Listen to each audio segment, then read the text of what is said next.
بسم الله الرحمن الرحيم والعصر إن الإنسان لفي خسر إلا الذين آمنوا وعملوا الصالحات وتواصوا بالحق وتواصوا بالصبر.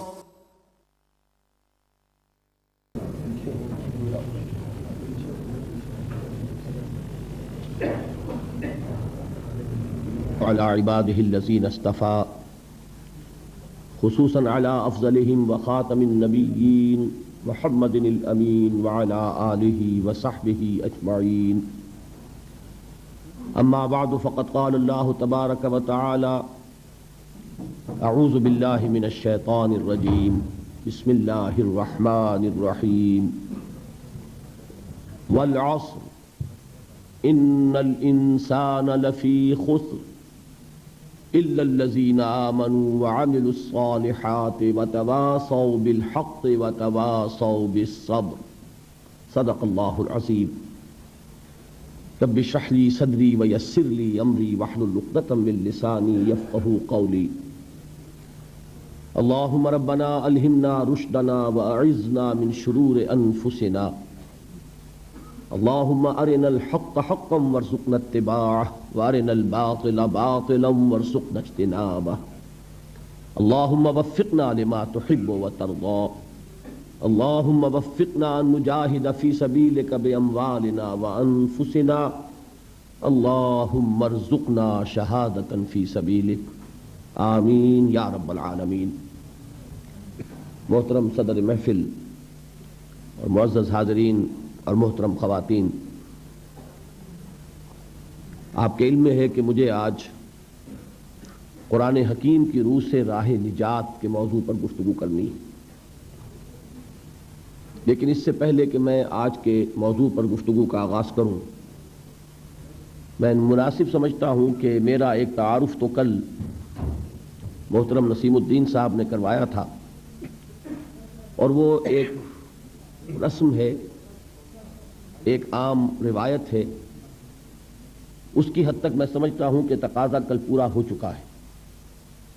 لیکن یہ جو چند دن آپ حضرات کی صحبت میں بسر کرنے ہیں، تو آج میں یہ چاہتا ہوں کہ میں خود آپ کو یہ بتاؤں کہ میری زندگی میں وہ کون سا حادثہ ہوا جس کے نتیجے کے طور پر میں اپنا میڈیکل پروفیشن تج کر قرآن حکیم کے درس و تدریس یا دین کی دعوت و تبلیغ میں ہمتن لگ گیا. گویا کہ میں آج خود پہلے اپنا اور اپنے کام کا ایک تعارف آپ حضرات سے کرا رہا ہوں.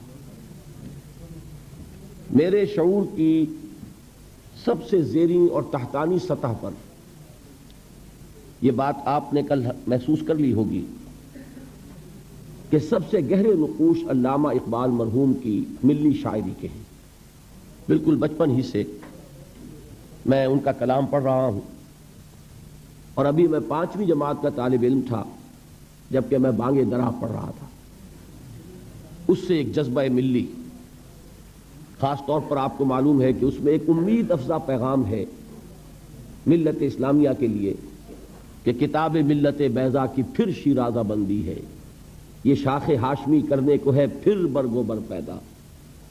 نوا پیدا کرے بلبل کے ہو تیرے ترنم سے، کبوتر کے تنے نازک میں شاہی کا جگر پیدا. میں یہ عرض کر دوں کہ ہمارے جو قومی شاعر ہیں ان میں اس میں کوئی شک نہیں کہ اس صدی میں بر صغیر پاک و ہند میں پہلے نام آئیں گے علامہ شبلی کے اور مولانا حالی کے. مولانا حالی کی مسدس، اس میں کوئی شک نہیں ہے کہ جسے انگریزی میں ایپک میکنگ کتاب کہا جاتا ہے، یعنی زمانہ ساز کتب میں اس کا شمار ہے. لیکن آپ ایک بات نوٹ کریں گے کہ مسدس پر بحیثیت مجموعی ایک مایوسی کا رنگ غالب ہے. چنانچہ اس کے سرنامے کے جو 2 اشعار ہیں وہ آپ کو شاید یاد ہوں کہ پستی کا کوئی حد سے گزر نہ دیکھے، اسلام کا گر کر نہ ابھر نہ دیکھے، مانے نہ کبھی کہ مد ہے ہر جزر کے بعد، دریا کا ہمارے جو اتر نہ دیکھے. یہ انتہائی ایک مایوسی کی کیفیت ہے، اور واقعہ یہ ہے کہ اس صدی کے آغاز میں عالم اسلام کی جو کیفیت تھی اس کے نتیجے میں یہ مایوسی ہی پیدا ہو سکتی تھی۔ پہلی جنگ عظیم کے بعد وہ جو عظیم سلطنت عثمانیہ تھی وہ ختم ہو گئی، اس کا وجود تک باقی نہ رہا۔ دی گریٹ آٹومان امپائر نسیم منسیہ ہو گئے، چھوٹے چھوٹے ملک وجود میں آ گئے، اور وہ بھی کوئی برطانیہ کے پاس، کوئی فرانس کے پاس، کوئی اٹلی کے پاس، کوئی کسی اور کے پاس۔ پورا عالم اسلام مغربی اقوام کی براہ راست غلامی میں آ گیا۔ یہ انتہائی ہماری تاریخ کا پستی کا وقت ہے، جس زمانے میں کہ مولانا حالی نے مسدس لکھی۔ اس کے اختتام پر بھی جن حضرات کو مسدس سے کوئی دلی تعلق ہے، اور مجھے یہاں آ کر خاص محسوس ہوا کہ حافظ عرفان صاحب جو یہاں کی ایک جانی پہچانی شخصیت ہے، انہیں مسدس میں سمجھتا ہوں کہ شاید اکثر و بیشتر یاد ہے، اور مجھے محسوس ہوا کہ واقعتاً وہ کتاب ایسی ہے کہ اس کے ساتھ ہمارا ایک ذہنی ربط و تعلق رہنا چاہیے۔ اس کے اختتام پر مناجات بحضور سرور کونین کے عنوان سے جو نظم ہے، اس کا بھی آغاز اسی سے ہوتا ہے کہ اے خاصہ خاصان رسول وقت دعا ہے، امت پہ تیری آ کے عجب وقت پڑا ہے، وہ دین جو بڑی شان سے نکلا تھا وطن سے پردیس میں، وہ آج غریب الغربا ہے۔ وہی مایوسی کی کیفیت۔ ہمارے قومی شعراء میں علامہ اقبال پہلی شخصیت ہے جن کے ہاں آپ کو دونوں رنگ ملیں گے۔ مرثیہ بھی کہا ہے انہوں نے، مسلمانوں کی جو اس وقت کی زبوں حالی تھی اس پر بھی تبصرہ کیا ہے، خون کے آنسو بھی روئے ہیں، لیکن ساتھ ہی ایک پیغام دیا ہے کہ اب دوبارہ دیکھیے ان کے اشعار، نکل کے صحرا سے جس نے روما کی سلطنت کو الٹ دیا تھا، سنا ہے یہ قدسیوں سے میں نے، وہ شیر پھر ہوشیار ہوگا۔ اب یہ جو انداز تھا، ایک خوشخبری، ایک امید افزا پیغام کہ اب پھر وہ وقت آئے گا کہ خلیل اللہ کے دریا میں ہوں گے پھر گوہر پیدا۔ اب پھر وہ دریا جو ہے توحید کا دریا، اللہ کے رسولوں کا وہ دریا، اب اس میں نئے موتی جو ہیں وہ پھر پیدا ہوں گے۔ تو یہ ایک امید افزا پیغام تھا میرے ذہن پر، میرے احساسات پر۔ ابھی یہ لفظ حافظ صاحب نے استعمال کیا، میرے احساسات پر جو سب سے گہرا اثر ہے وہ علامہ اقبال کے اشعار کا ہے۔ کل بھی آپ نے نوٹ کیا ہوگا جواب شکوہ کا وہ شعر کہ وہ زمانے میں معزز تھے مسلمان ہو کر، اور تم خار ہوئے تاریک قرآن ہو کر، اور وقت فرصت ہے کہاں کام ابھی باقی ہے، نور توحید کا اتمام ابھی باقی۔ بہرحال اس کے بعد، اور بلکہ اس کے ساتھ یہ نوٹ کر لیجئے کہ تحریک پاکستان اس وقت چل رہی تھی، میرا وہ ہائی اسکول کا دور ہے، تو علامہ اقبال کی ملی شاعری سے متاثر ہو کر میں نے بھی ایک طالب علم کی حیثیت سے تحریک پاکستان میں حصہ لیا، اور حصار ڈسٹرکٹ مسلم اسٹوڈنٹ فیڈریشن کا میں جنرل سیکریٹری تھا۔ لیکن اسی زمانے میں مجھے مولانا ابوالکلام آزاد کی تحریروں سے بھی تعارف حاصل ہوا، اور خاص طور پر مولانا سید ابوالعلا مودودی کی تحریروں سے میں نے پڑھا ان دونوں حضرات کو۔ ظاہر بات ہے کہ مولانا ابوالکلام آزاد تو اس وقت کانگریس میں تھے، مولانا مودودی نے ایک علیحدہ جماعت اسلامی کے نام سے بنائی ہوئی تھی، تو مجھے ان سے علمی دلچسپی تو اس وقت ہوئی، لیکن عملی طور پر تحریک پاکستان ہی کا ایک ادنا اور ننھا سا کارکن میں رہا۔ البتہ پاکستان بننے کے بعد پھر اب چونکہ وہ ملک جو اللہ نے ہمیں عطا فرمایا، در حقیقت اس ملک کا قیام تو پہلی منزل تھی ہماری، اصل سفر تو ابھی باقی تھا۔ اس ملک میں اسلام کا نفاذ، اسلام کا قیام، وہ جو قائد اعظم نے کہا تھا کہ ہم ایک ایسا خطہ زمین چاہتے ہیں کہ جس میں ہم اس جدید دور میں اسلام کے اصول اخوت و مساوات و حریت کا ایک نمونہ پیش کر سکیں، پوری دنیا کو دکھا سکیں کہ اسلام کیا ہے، اسلامی تہذیب کیا ہے، اسلامی تمدن کیا ہے، اسلامی قانون کیا ہے، اسلامی سیاست کیا ہے، اسلامی معیشت کیا ہے، اسلامی معاشرہ کسے کہتے ہیں۔ یہ اصل میں غرض تھی ہماری، یہ مقصد تھا جس کے لیے پاکستان حاصل کیا گیا۔ حصول پاکستان تو در حقیقت اس سفر کی پہلی منزل تھی، لیکن یہ کہ محسوس ایسا ہوا کہ شاید ہم نے اس پہلی منزل ہی کو آخری منزل سمجھ لیا، اور ہم نے آزادی کے جو مادی فوائد تھے ان کو سمیٹنے پر کمر کس لی۔ دولت، شہرت، عزت، اقتدار، یہی ہم میں سے اکثر کا مطمع نظر بن کر رہ گیا۔ اس صورت میں اب پاکستان میں اسلامی نظام کے قیام، بالفعل ایک اسلامی معاشرے کی تشکیل، ایک واقعتاً حقیقتاً اسلامی ریاست کا قیام، اس کے لیے پھر میں نے سن 47 سے سن 57 تک 10 سال جماعت اسلامی کی تحریک کے ساتھ بسر کیے.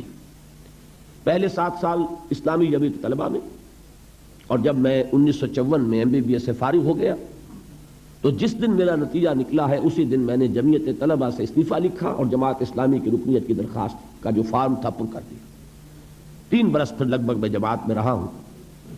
وہاں سے جو علیحدگی ہوئی اس کا سبب کیا تھا، یہ بات ہے اصل میں جو میں چاہتا ہوں کہ آپ کے سامنے آ جائے تو معلوم ہوگا کہ جو کچھ میں اب کر رہا ہوں اس کا کیا پس منظر ہے، صغرا کبرا کیا ہے، اس کی لاجک کیا ہے.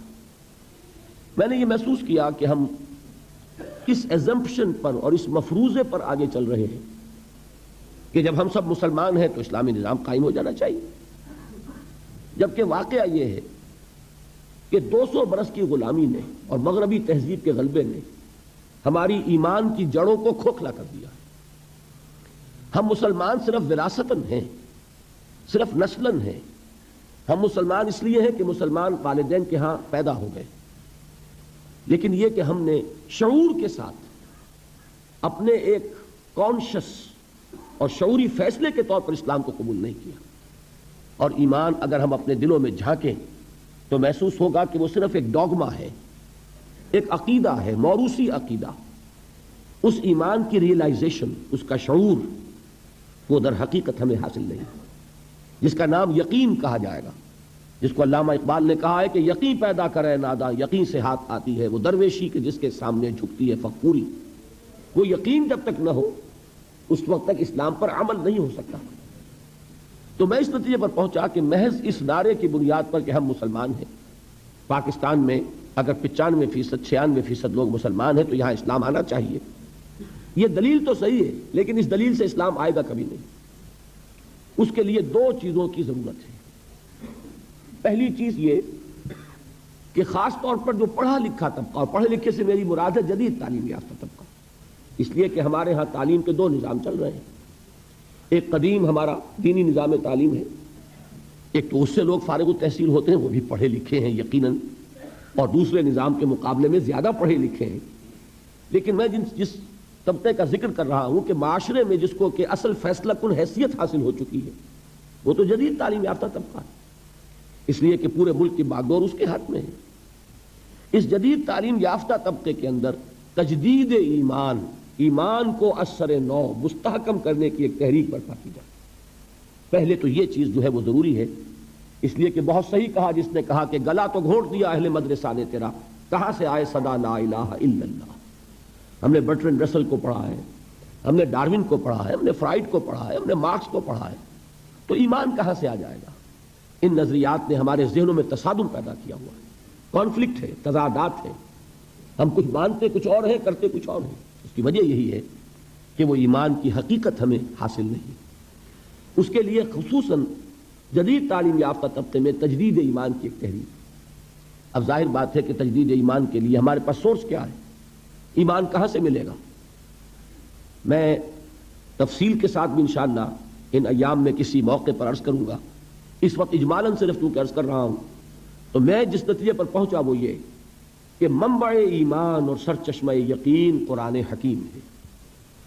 مولانا ظفر علی خان کا بڑا پیارا شعر ہے، سادہ سا شعر ہے لیکن بڑی عظیم حقیقت کو لیے ہوئے کہ وہ جنس نہیں ایمان جسے لے آئیں دکانیں فلسفہ سے، ڈھونڈے سے ملے گی عاقل کو یہ قرآن کے سی پاروں. قرآن وہ نور ہے کہ جو اندھیروں سے نکال کر روشنی میں لاتا ہے. اندھیرے کون سے ہیں؟ کفر کا اندھیرا، شرک کا اندھیرا، الحاد کا اندھیرا، مادہ پرستی کا اندھیرا، یہ تمام اندھیرے. سورہ حدید میں فرمایا گیا هو الذی ينزل على عبده آیات بینات لیخرجکم من الظلمات الى النور وان اللہ بکم لرؤوف الرحیم. وہی ہے اللہ جو اپنے بندے پر صلی اللہ علیہ وسلم یہ آیات بینات نازل فرما رہا ہے تاکہ وہ ان کے ذریعے سے تمہیں اندھیروں سے نکال کر روشنی میں لائے. تو یہ جو ظلمات ہیں، کفر اور شرک اور الحاد اور مادہ پرستی، ان کے اندھیروں سے نکالنے والی کوئی چیز ہے تو وہ قرآن مجید کا نور. تو پہلا فیصلہ میرا یہ ہوا کہ مجھے اپنی توانائیاں، اپنی قوتیں، اپنی صلاحیتیں جو بھی اللہ نے عطا فرمائی ہیں، ظاہر بات ہے لا یکلف اللہ نفسا الا وسعها، اللہ تعالیٰ نے ہر انسان کو جو بھی صلاحیتیں اسے عطا فرمائی ہیں اسی کے مطابق مکلف ٹھہرایا. جس میں جتنی استعداد ہے اتنا ہی وہ ذمہ دار ہے، اتنا ہی جواب دہ ہوگا. زیادہ استعداد ہے زیادہ جواب دہی ہوگی، کم استعداد ہے کم محاسبہ ہوگا، یہ اللہ تعالیٰ کا قانون ہے۔ تو بہرحال جو بھی کچھ تھوڑی بہت حقیر سی جو بھی صلاحیت ہے، استعداد ہے، اس کا اولین مصرف ہوگا وہ جو میں نے کل حدیث نبوی کے حوالے سے آپ کے سامنے رکھا تھا کہ حضرت عثمان ابن عفان رضی اللہ تعالی عنہ ذو النورین وہ فرماتے ہیں کہ حضور نے ارشاد فرمایا صلی اللہ علیہ وسلم خیرکم من تعلم القرآن وعلمہ، تم میں سے بہترین لوگ وہ ہیں جو قرآن سیکھیں اور سکھائیں، قرآن کا علم حاصل کریں اور اسے دوسروں تک پہنچائیں۔ تو پہلی بات میں نے یہ طے کی، کون شخص چاہے گا کہ وہ اچھے سے اچھے کیریئر کو اڈاپٹ نہ کرے؟ ہر شخص یہی چاہتا ہے بہتر سے بہتر کیریئر اسے ملے، لہذا جب سب سے بہتر کیریئر یہ ہے خیرکم من تعلم القرآن وعلمہ، اور یہ کس کا فرمان ہے؟ الصادق المصدوق، جو سچے ہیں، جن کی سچائی کی گواہی اللہ نے دی، تو انہوں نے فرمایا کہ بہترین کیریئر یہ ہے۔ تو میں نے طے کیا کہ جہاں تک طبابت کا معاملہ ہے، میڈیکل پروفیشن ہے، مجھ سے کہیں زیادہ ماہر اطباء اور معالج موجود ہیں۔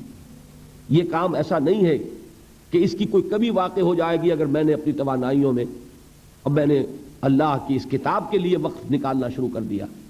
تو بہتر سے بہتر معالجین موجود ہیں، مجھ سے بہت بہتر، بہت اعلیٰ کوالیفائڈ لوگ، لیکن واقعہ یہ ہے کہ اس دور میں ایک خلیج جو پیدا ہو چکی ہے ہمارے معاشرے میں کہ ایک طرف رجال دین ہیں جو دینی درسگاہوں سے پڑھ کر نکلتے ہیں، ایک طرف جدید یونیورسٹیوں سے اور کالجز سے پڑھ کر لوگ نکلتے ہیں، ان دونوں کے مابین کمیونیکیشن نہیں ہے۔ علماء علم کے پہاڑ ہیں لیکن جدید تعلیم یافتہ لوگوں سے ان کے ذہنی سطح پر گفتگو نہیں کر سکتے، وہ اپنی اصطلاحات میں کلام کرتے ہیں، اور وہ اصطلاحات جو ہیں جدید تعلیم یافتہ لوگوں کے چونکہ علم میں نہیں ہے لہذا ان تک وہ بات پہنچتی نہیں۔ میں ایک مثال دیا کرتا ہوں کہ جیسے تربیلا ڈیم ہے، منگلا ڈیم ہے، کتنا پانی ہے لیکن وہ پانی بیکار ہے جب تک کہ وہ ڈسٹریبیوشن چینل جو ہے پانی کی تقسیم کے لیے نہروں کا جو نظام ہے، جب تک کہ وہ نہروں سے ہو کر راجباہوں سے ہو کر زمین پر پانی نہیں پہنچے گا، تربیلا ڈیم میں کھڑا ہوا وہ پانی کو فائدہ نہیں پہنچائے گا۔ تو اس وقت صورت یہ ہو چکی ہے کہ علماء کرام علم کے ڈیم ہیں، بہت بڑے بڑے ڈیم، ان کے پاس وہ تمام علوم موجود ہیں، کتاب اللہ، سنت رسول اور پھر ہماری فقہ، اس کا سارا علم موجود ہے، لیکن وہ جو ڈسٹریبیوشن چینلز کا کام ہے وہ نہیں ہو پا رہا، ایک گیپ آف کمیونیکیشن ہے۔ تو اگر اللہ تعالیٰ نے مجھے کوئی صلاحیت ایسی عطا فرمائی ہے، کیونکہ میں ان میں سے ہوں، جدید تعلیم یافتہ ماحول سے نکلا ہوں، میں ان کی اصطلاحات سے واقف ہوں، میں ان کے ذہنی اشکالات سے واقف ہوں، میں جانتا ہوں ان کا ذہن کہاں رکتا ہے، کس بات کا جواب چاہتا ہے، کس مسئلے کا حل چاہتا ہے۔ اس مسئلے کا جواب اگر ایک فتوے کی شکل میں دیا جائے وہ قابل قبول نہیں ہوگا جب تک کہ وہ سمجھایا نہ جائے، ان کی بولی میں، ان کی زبان میں، ان کی ٹرمینالوجی میں، ان کی اصطلاحات میں جب تک بات نہیں کی جائے گی ابلاغ کا حق ادا نہیں ہوگا۔ اور یہ اللہ نے اگر مجھے صلاحیت عطا فرمائی ہے کہ یہ کام میں کر سکتا ہوں تو ہر چیز کو تج کر مجھے اسی کام میں لگ جانا۔ دوسری بات جو مجھے ضروری محسوس ہوئی وہ یہ کہ ہمارے ہاں جو لوگ دیندار ہیں ان لوگوں میں بھی ایک بہت بڑی کمی ہے، وہ یہ کہ فرائض دینی کا ایک جامع تصور ان کے سامنے نہیں۔ وہ یہ جانتے ہیں کہ نماز فرض ہے، 5 وقتہ نماز ادا کرتے ہیں، وہ جانتے ہیں کہ رمضان کے روزے فرض ہیں، وہ جون کے روزے ہوں، جولائی کے روزے ہوں وہ رکھیں گے، وہ جانتے ہیں کہ زکوٰۃ فرض ہے وہ ادا کریں گے، لیکن اس سے آگے تصور کہ دین یہ چاہتا ہے کہ اسے غالب کیا جائے، اسے قائم کیا جائے، اسے نافذ کیا جائے، اسے ایک نظام زندگی کی حیثیت سے بالفعل برپا کیا جائے۔ دین اپنا غلبہ چاہتا ہے، دین صرف عبادات پر قانے ہونے کے لیے تیار نہیں ہے کہ مسجد میں تو اللہ تعالیٰ کو مان لیا جائے کہ سب سے بڑی قوت وہ ہے، لیکن پارلیمنٹ میں اس کو داخل بھی نہ ہونے دیا جائے، یہاں اللہ کی بات نہیں چلے گی، یہاں رسول کی بات نہیں چلے گی۔ یہ بات اگر ہے تو اس کا مطلب یہ کہ ہم نے دین کا ایک بڑا محدود سا تصور اپنے سامنے رکھا ہوا ہے۔ ضرورت اس بات کی ہے کہ جن لوگوں کے اندر وہ مذہبی جذبہ موجود ہے انہیں یہ بتایا جائے کہ دین کے اصل تقاضے کیا ہیں، دین چاہتا کیا ہے، کیا ذمہ داریاں صرف نماز روزہ ادا کر کے پوری ہو جاتی یا یہ کہ اس سے بیونڈ، اس سے ماورا بھی دین کا کوئی تقاضا ہے، اس کا مطالبہ ہے۔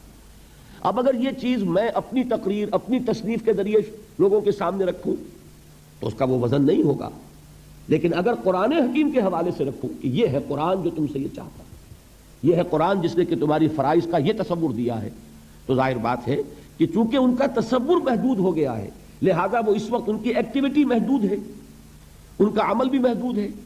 اگر ان کا تصور فرائض دینی وسیع ہو جائے گا تو یقیناً پھر وہ اس کے مطابق کچھ نہ کچھ سرگرم عمل ہوں گے، اپنے فرائض کو ادا کرنے کے لیے کمر کس لیں گے۔ یہ دو تقاضے ہیں جن کے تحت پھر میں نے مطالعہ قرآن حکیم کا ایک منتخب نصاب مرتب کیا۔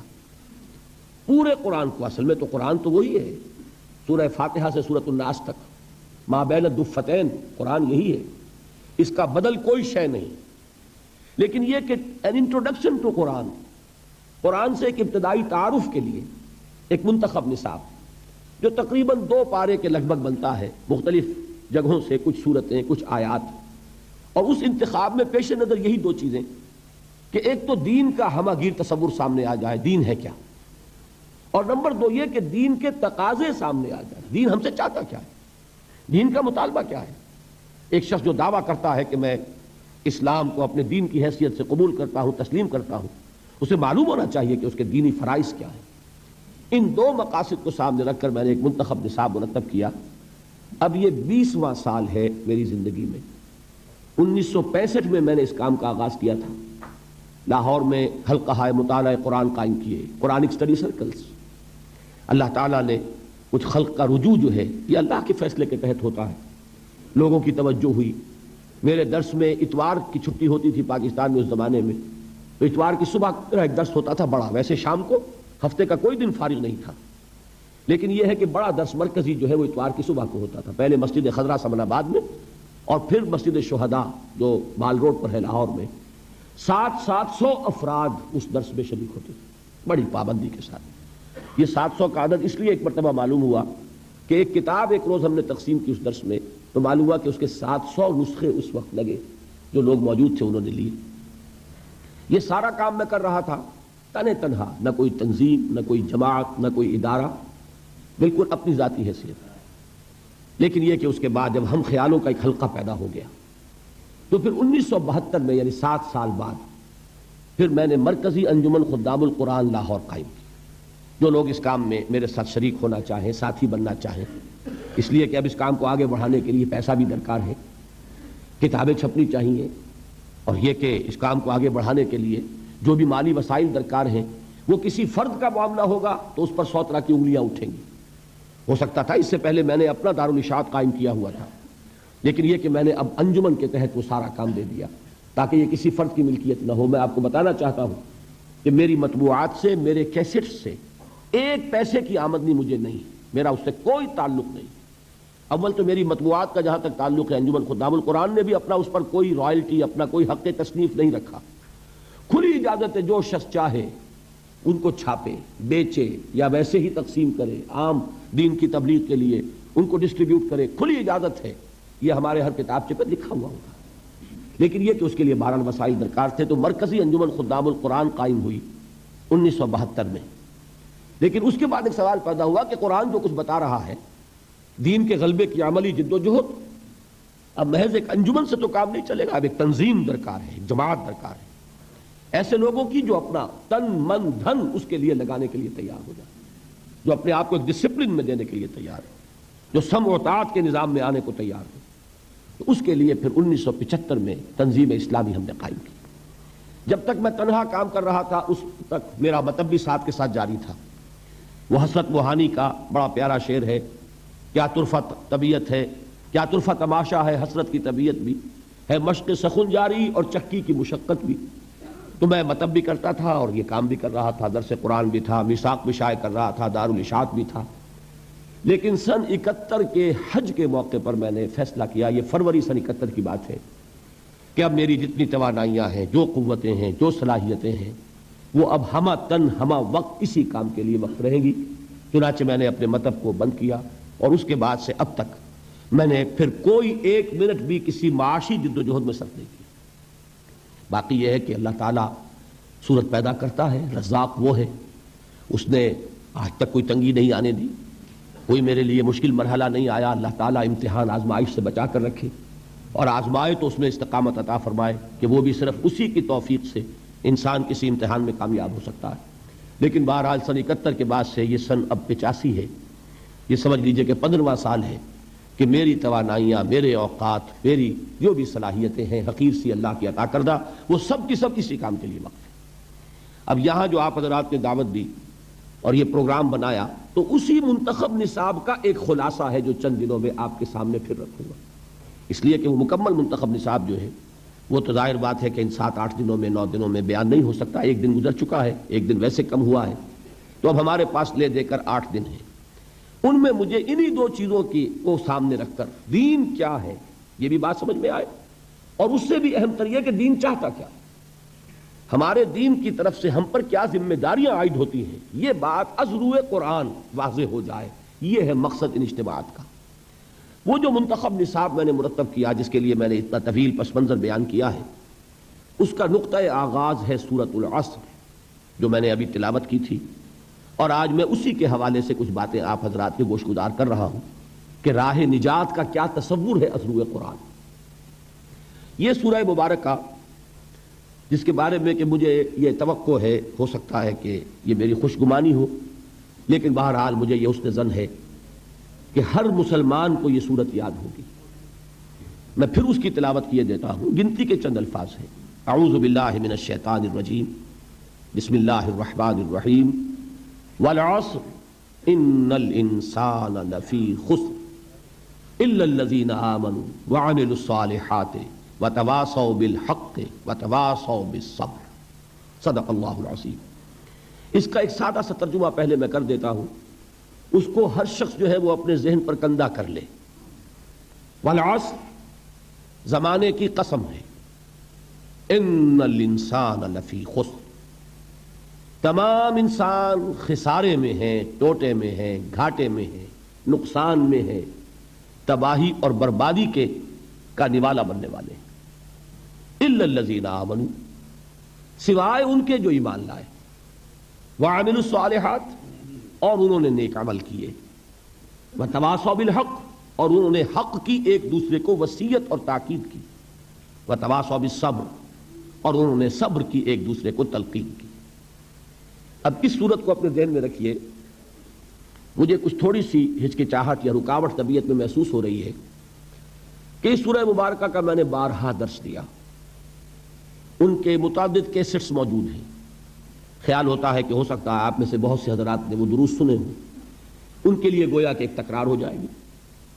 اس پر میری ایک تقریر بھی مطبوعہ ہے، ایک تحریر بھی چھپی ہوئی، تو بہت سے حضرات کے سامنے وہ چیزیں بھی شاید ہوں، لیکن میں یہ سمجھتا ہوں کہ قرآن مجید کا معاملہ چونکہ یہ ہے کہ اس کے لیے تکرار اور اعادہ، جیسا کہ میں نے کل حضور کے الفاظ میں آپ کو سنایا تھا کہ یہ وہ چیز نہیں ہے، لا یخلق عن کثرت الرد، یہ بار بار کے تکرار اور اعادے سے اس پر کوئی باسی پن طاری نہیں ہوتا۔ یہ وہ کتاب نہیں ہے کہ جس کو چند مرتبہ پڑھنے کے بعد انسان محسوس کرے اب کیا پڑھنا ہے، پڑھ لیا، سمجھ لیا۔ یہ کتاب تو وہ ہے کہ ہر بار پڑھو گے اس میں ایک ندرت کا احساس ہوگا، اس کی رعنائی، اس کا حسن جو ہے ہر بار ایک نئی شان کے ساتھ تمہارے سامنے آئے گا۔ تو یہ حضور صلی اللہ علیہ وسلم کا فرمان ہے، تو یہی فرمان اس وقت مجھے ایک سہارا دے رہا ہے نفسیاتی اعتبار سے، کہ چاہے میں نے سورہ مبارکہ کو بارہا بیان کیا ہو، لیکن آج پھر کوشش کر رہا ہوں اللہ تعالیٰ سے توفیق طلب کرتے ہوئے کہ وہ مجھے صحیح اور دل نشین پیرائے میں اس سورہ مبارکہ کے مفاہیم اور اس کے معنی اور مراد کو آپ کے سامنے پیش کرنے کی توفیق عطا فرمائے، اور اللہ تعالیٰ آپ کے ذہن کے دروازے بھی اس کے لیے کھول دے اور دلوں کے دروازے بھی کھول دے۔ دیکھیے 4 چیزیں اس سورہ مبارکہ کے بارے میں ابتدائی ہیں، وہ گن کر یاد کر لیں۔ نمبر 1، یہ قرآن حکیم کی مختصر ترین صورتوں میں سے ایک ہے، اس کی کل 3 آیات ہیں، اور 3 آیات سے کم پر کوئی سورت قرآن مجید میں مشتمل نہیں۔ اسی کے ساتھ ذہن میں یہ بات لے آئیے کہ جن رکعتوں میں نماز کی ہم سورہ فاتحہ کے ساتھ کچھ قرآن مجید اور پڑھتے ہیں، اس کا بھی نصاب 3 آیات کا ہے۔ بڑی آیت ہو، آیت الکرسی ہو، تو وہ 1 آیت بھی کفایت کر جائے گی، لیکن یہ کہ عام طور پر 3 آیات کی تلاوت جو ہے ہر رکعت کے اندر، جن رکعتوں میں کہ سورہ فاتحہ کے بعد قرآن مجید کا کچھ حصہ ملایا جاتا ہے، یہ نبی اکرم صلی اللہ علیہ وسلم کی ہدایت ہے۔ اور 3 آیات سے کم پر قرآن مجید کی کوئی صورت مشتمل نہیں۔ اور عجیب حسن اتفاق ہے، شاید کبھی آپ کا ذہن ادھر منتقل نہ ہوا ہو کہ 3 ہی صورتیں ہیں قرآن مجید کی جو 3 آیات پر مشتمل ہیں۔ سورۃ العصر، سورۃ الکوثر، انا اعطیناک الکوثر فصل لربک وانحر ان شانئک هو الابتر، اور سورۃ النصر۔ یہ 3 صورتیں ہیں 3 آیات پر مشتمل۔ تو ظاہر ہو گیا کہ قرآن مجید کی مختصر ترین 3 صورتوں میں سے ایک صورت سورۃ العصر ہے۔ نمبر 2، یہ قرآن حکیم کی اولین صورتوں میں سے ہے۔ آپ کو معلوم ہے کہ قرآن مجید کی تنزیل مکمل ہوئی ہے 22 برس میں۔ 23 برس جس کو کہہ دیا جاتا ہے وہ اصل میں 23 برس قمری ہے، اور ہمارا ذہن چونکہ آج کل جو ہے وہ تو شمسی تقویم کا عادی ہے، ہم انگریزی مہینوں کو زیادہ جانتے ہیں بنسبت اسلامی مہینوں کے، اس کے حساب سے اگر آپ لگائیں گے تو 22 برس ہے۔ 610 عیسوی میں حضور پر پہلی وحی نازل ہوئی، اور 632 عیسوی میں حضور صلی اللہ علیہ وسلم کا وصال ہوا۔ تو یہ 22 برس میں قرآن نازل ہوا، تھوڑا تھوڑا تھوڑا تھوڑا۔ اور قرآن مجید کے نزول میں ایک ترتیب یہ بھی رہی ہے، شروع میں بہت تھوڑا تھوڑا حصہ نازل ہوا، اور اکثر صورتیں جو ہے آخری پارے کی جو سب سے چھوٹی صورتیں ہیں قرآن مجید کی وہی ہے کہ جو سب سے پہلے نازل ہوئی۔ تو یہ چھوٹی چھوٹی صورتیں جو ہیں یہ وہ ہیں کہ جنہوں نے آ کر ایک ہلچل مچا دی تھی۔ کوئی حالی کے اشعار ہے کہ وہ بجلی کا کڑکا تھا یا صوت ہادی، عرب کی زمین جس نے ساری ہلا دی۔ وہ آیات یہی تھی، یہی چھوٹی چھوٹی صورتیں کہ جو آخری پارے میں ہیں، انہوں نے ایک ہلچل پیدا کر دی، جس سے کہ وہاں بات آئی عما یتساءلون عن النبأ العظیم الذی هم فیہ مختلفون۔ یہ کس چیز کے بارے میں چہمے گوئیاں ہو رہی ہیں؟ اس بڑی خبر کے بارے میں جس کے بارے میں کہ ان کے مابین اختلاف ہو گیا۔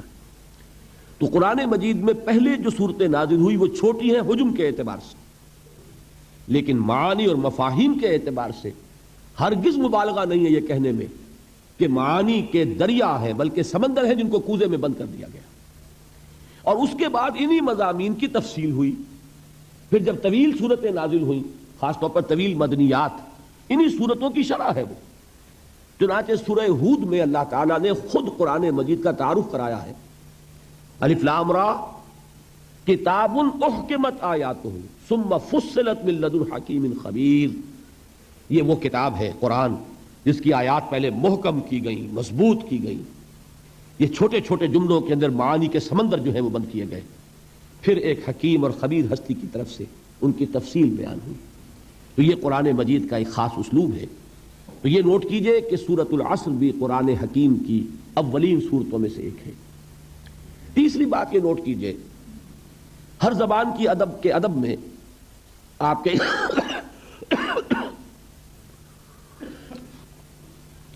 علم میں یہ بات ہوگی یقیناً کہ ایک اصطلاح ہے سہل ممتنع، نہایت آسان زبان لیکن مضامین بہت بلند۔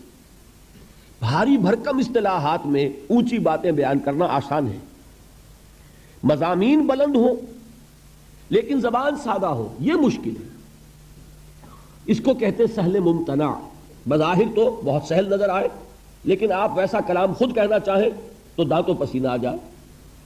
آپ کو معلوم ہے کہ غالب کے اشعار میں ابن مریم ہوا کرے کوئی، میرے دکھ کی دوا کرے کوئی، اب کوئی لفظ مشکل نہیں، لیکن ذرا کوئی کہہ کے تو دکھائے گا اشعار، سادہ بالکل سلیس زبان، لیکن یہ ہے کہ وہ اپنے ادبیت کے اعتبار سے ایک معراج ہے۔ تو قرآن حکیم ویسے تو پورا کا پورا ابتدا سے انتہا تک عربی زبان کی ادبیت کی معراج ہے۔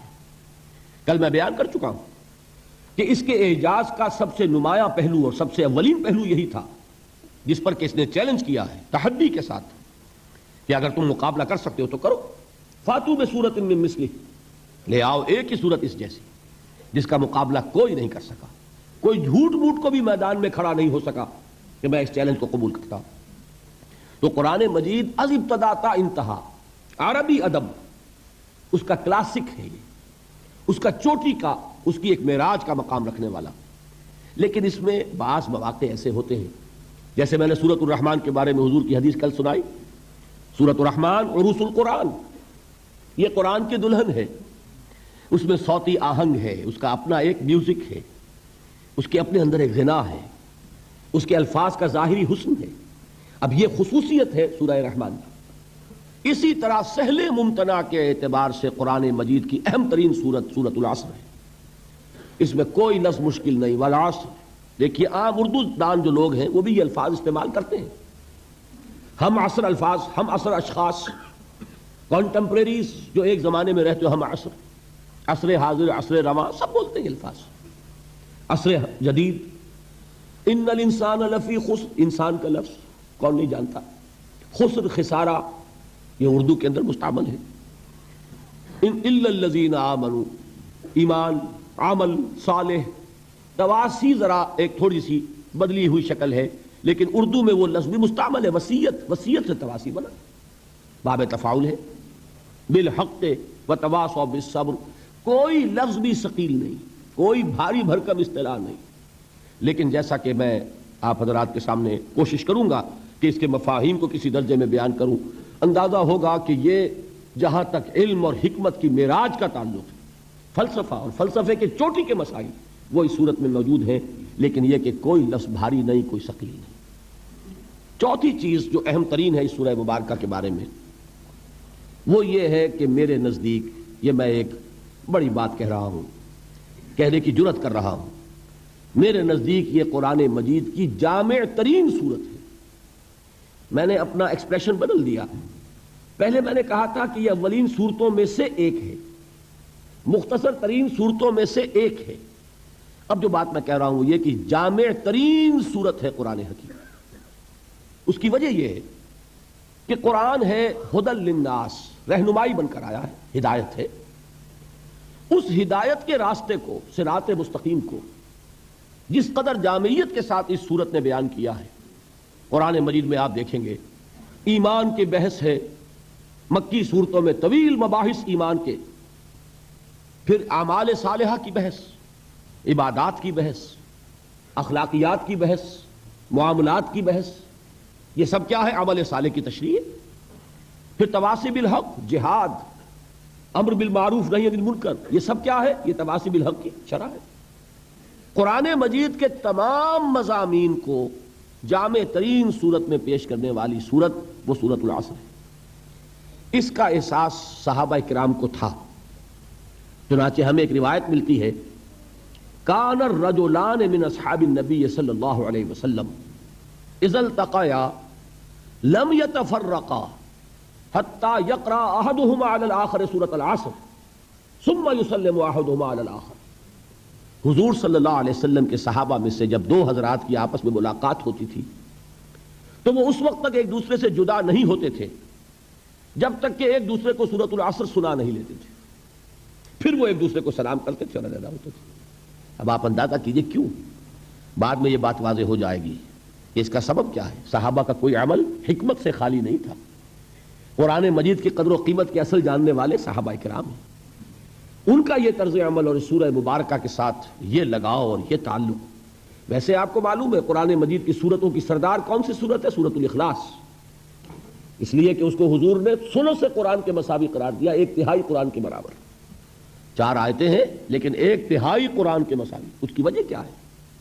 کہ اسلام کی جڑ بنیاد ہے توحید، لیکن یہ کہ اس توحید کا جامع ترین بیان سورۃ الاخلاص میں، تو گویا کہ یہ جڑ ہے، اس پہلو سے اہم ترین صورت ہے. لیکن ظاہر بات ہے کہ توحید حصہ ہے ایمان کا. گویا کہ صرف ایمان کے ایک پہلو کو یہ صورت بیان کر رہی ہے. اعمال کی کوئی بحث نہیں، تواصی بالحق کی کوئی بحث نہیں، تواصی بالصبر کی کوئی بحث نہیں. اس اعتبار سے اسے جامع ترین صورت نہیں کہیں گے. اہم ترین تو ہے، اس لیے کہ توحید ہی جڑ ہے، بنیاد ہے. اسی طریقے سے آیت الکرسی، حضور نے فرمایا یہ تمام آیات قرآنیہ کی سردار ہے.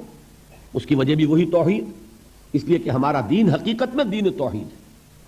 لیکن جامعیت ایک اور شے ہے. قرآن کے مضامین کا احاطہ کر لینا، یہ واقعہ یہ ہے کہ وہ جیسی کہ جس صورت میں کہ یہ بات سورۃ العصر میں سامنے آتی ہے اور کسی صورت میں نظر نہیں آئی.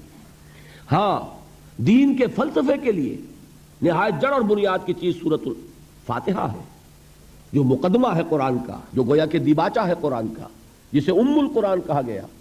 وہ سورہ مبارکہ 7 آیات، وَلَقَدْ آتَيْنَاكَ سَبْعًا مِنَ الْمَثَانِي وَالْقُرْآنَ الْعَظِيمِ. لیکن یہ کہ جامعیت کے اعتبار سے عرض کر رہا ہوں کہ جامع ترین سورت سورۃ العصر. میں نے ایک تو صحابہ کرام کا عمل آپ کے سامنے رکھا، دوسرے امام شافعی رحمۃ اللہ علیہ کے دو اقوال ملتے ہیں، وہ بھی آپ کو سنانا چاہتا ہوں۔ ایک قول تو ان کا بہت مشہور ہے، لو تدبر الناس هذه السورۃ لوسعتهم، اگر لوگ صرف اس ایک سورت پر تدبر کریں، غور کریں، اس کی گہرائیوں میں اترے تو یہ سورت ان کی ہدایت کے لیے کافی ہو جائے۔ ایک اور قول ہے امام شافعی رحمۃ اللہ علیہ کا جو نقل کیا ہے مفتی محمد عبدہ نے اپنی تفسیر میں، کہ لو لم ينزل من القرآن سواها لکفت الناس، اگر قرآن مجید میں سے سوائے سورۃ العصر کے کوئی اور سورت نازل نہ ہوتی، کوئی اور حصہ نازل نہ ہوتا تو یہ بھی لوگوں کی ہدایت کے لیے کافی تھی۔ اس سے اندازہ آپ کو ہو سکتا ہے کہ امام شافعی رحمۃ اللہ علیہ کے نزدیک اس سورہ مبارکہ کی کیا عظمت ہے۔ تو چار چیزیں میں نے عرض کی ہیں، میں اس طور سے اب بیان کر رہا ہوں۔ ایک ہوتا خطابت کا انداز، ایک ہے درس کا انداز۔ درس کہتے ہیں کسی چیز کو گھسنا، پھر مٹانا، پھر گھسنا، جیسے بچہ لکھتا ہے سلیٹ پر، پھر مٹاتا ہے، پھر لکھتا ہے، یہ درس ہے۔ درس میں کوشش ہوتی ہے کہ ایک چیز ذہن میں اتر جائے، وہ نقش ہو جائے، یادداشت میں محفوظ ہو جائے۔ لہذا یہ چار باتیں پھر نوٹ کیجئے، یہ قرآن مجید کی اولین صورتوں میں سے ہے، قرآن مجید کے مختصر ترین صورتوں میں سے ہے، سہل ممتنع کی سب سے اعلیٰ مثال ہے قرآن میں، اور نمبر چار یہ جامع ترین صورتوں میں سے ہے۔ اب آئیے اس سے پہلے کہ آگے بڑھیں، قرآن مجید کے فہم کے دو درجے ہیں، ان کو پہلے سمجھ لیجئے، یہ ہمارے پورے درس میں انشاءاللہ یہ چیز بطور تمہید آپ کو کام دے گی۔ قرآن مجید کے فہم کا ایک درجہ ہے جسے قرآن کہتا ہے تذکر بالقرآن۔ تذکر کے معنی نصیحت اخذ کر لینا، سبق حاصل کر لینا۔ جیسے آپ بچپن میں جب انگریزی ہم پڑھتے تھے، آپ کو بھی یاد ہوگا، ایک کوئی سٹوری آپ نے لکھی اور پھر لکھا مورل لیسن، اس کہانی کا سبق کیا ہے، اس سے حاصل کیا ہوا، کیا سبق ہمیں اس سے ملا۔ تو یہ در حقیقت لب لباب ہے کہ اس کہانی کا یہ سبق ہے، اس کا یہ مورل لیسن ہے جو ہمیں حاصل ہوا۔ ایک ہے قرآن مجید سے اس کے اصل سبق کو حاصل کر لینا، اس کو قرآن کہتا ہے تذکر، یاد دہانی، نصیحت اخذ کر لینا۔ اور اس کے اعتبار سے قرآن مجید کا یہ دعویٰ ہے، بلکہ اللہ کا دعویٰ ہے وَلَقَدْ يَسَّرْنَا الْقُرْآنَ لِلذِّكْرِ فَهَلْ مِن مُدَّكِرٍ، یہ 4 مرتبہ سورہ قمر میں یہ آیت آئی ہے۔ ہم نے اس قرآن کو تذکر کے لیے انتہائی آسان بنا دیا۔ یہ اتنی سادہ کتاب ہے، کتاب مبین، ایک شخص اس کو پڑھتا چلا جائے، وہ فلسفی نہ ہو، منطقی نہ ہو، اس میں کوئی اعلیٰ علوم حاصل نہ کیے ہوں، لیکن اگر اس کا تھوڑا سا عربی زبان کے ساتھ اس کی ایک یعنی واقفیت کا معاملہ ہو تو وہ اس سے جو اس کا اصل لب لباب ہے وہ حاصل کرتا چلا جائے۔ اس لیے کہ دیکھیے قرآن مجید نازل ہوا انسانوں کی ہدایت کے لیے۔ انسانوں میں بدو بھی تھے، انسانوں میں کاشتکار بھی ہیں، انسانوں میں مزدور بھی ہیں، انسانوں میں فلسفی بھی ہیں، حکماء بھی ہیں، اہل منطق بھی ہیں۔ تو قرآن تو سب کے لیے ہدایت بن کر نازل ہوا نا، لہذا اس نے وہ انداز اختیار کیا ہے کہ ایک عام بدو بھی اس کو سنے تو اسے محسوس ہو کہ میرے دل کی پکار ہے۔ یہ جو کچھ دیکھنا تقریر کی لذت کے جو اس نے کہا، میں نے یہ جانا کہ گویا یہی میرے دل میں تھا، ورنہ یہ کہ وہ کیسے قرآن سے سبق حاصل کرے گا۔ تو قرآن مجید کو آسان بنایا گیا تذکر کے لیے، لیکن ایک دوسرا درجہ ہے قرآن کا جس کا نام ہے تدبر۔ افلا یتدبرون القرآن ام علی قلوب اقفالها، کیا یہ قرآن پر تدبر نہیں کرتے؟ تدبر کسے کہتے ہیں؟ یہ دبر سے بنا ہے، کسی چیز کا پیچھا پکڑ لینا۔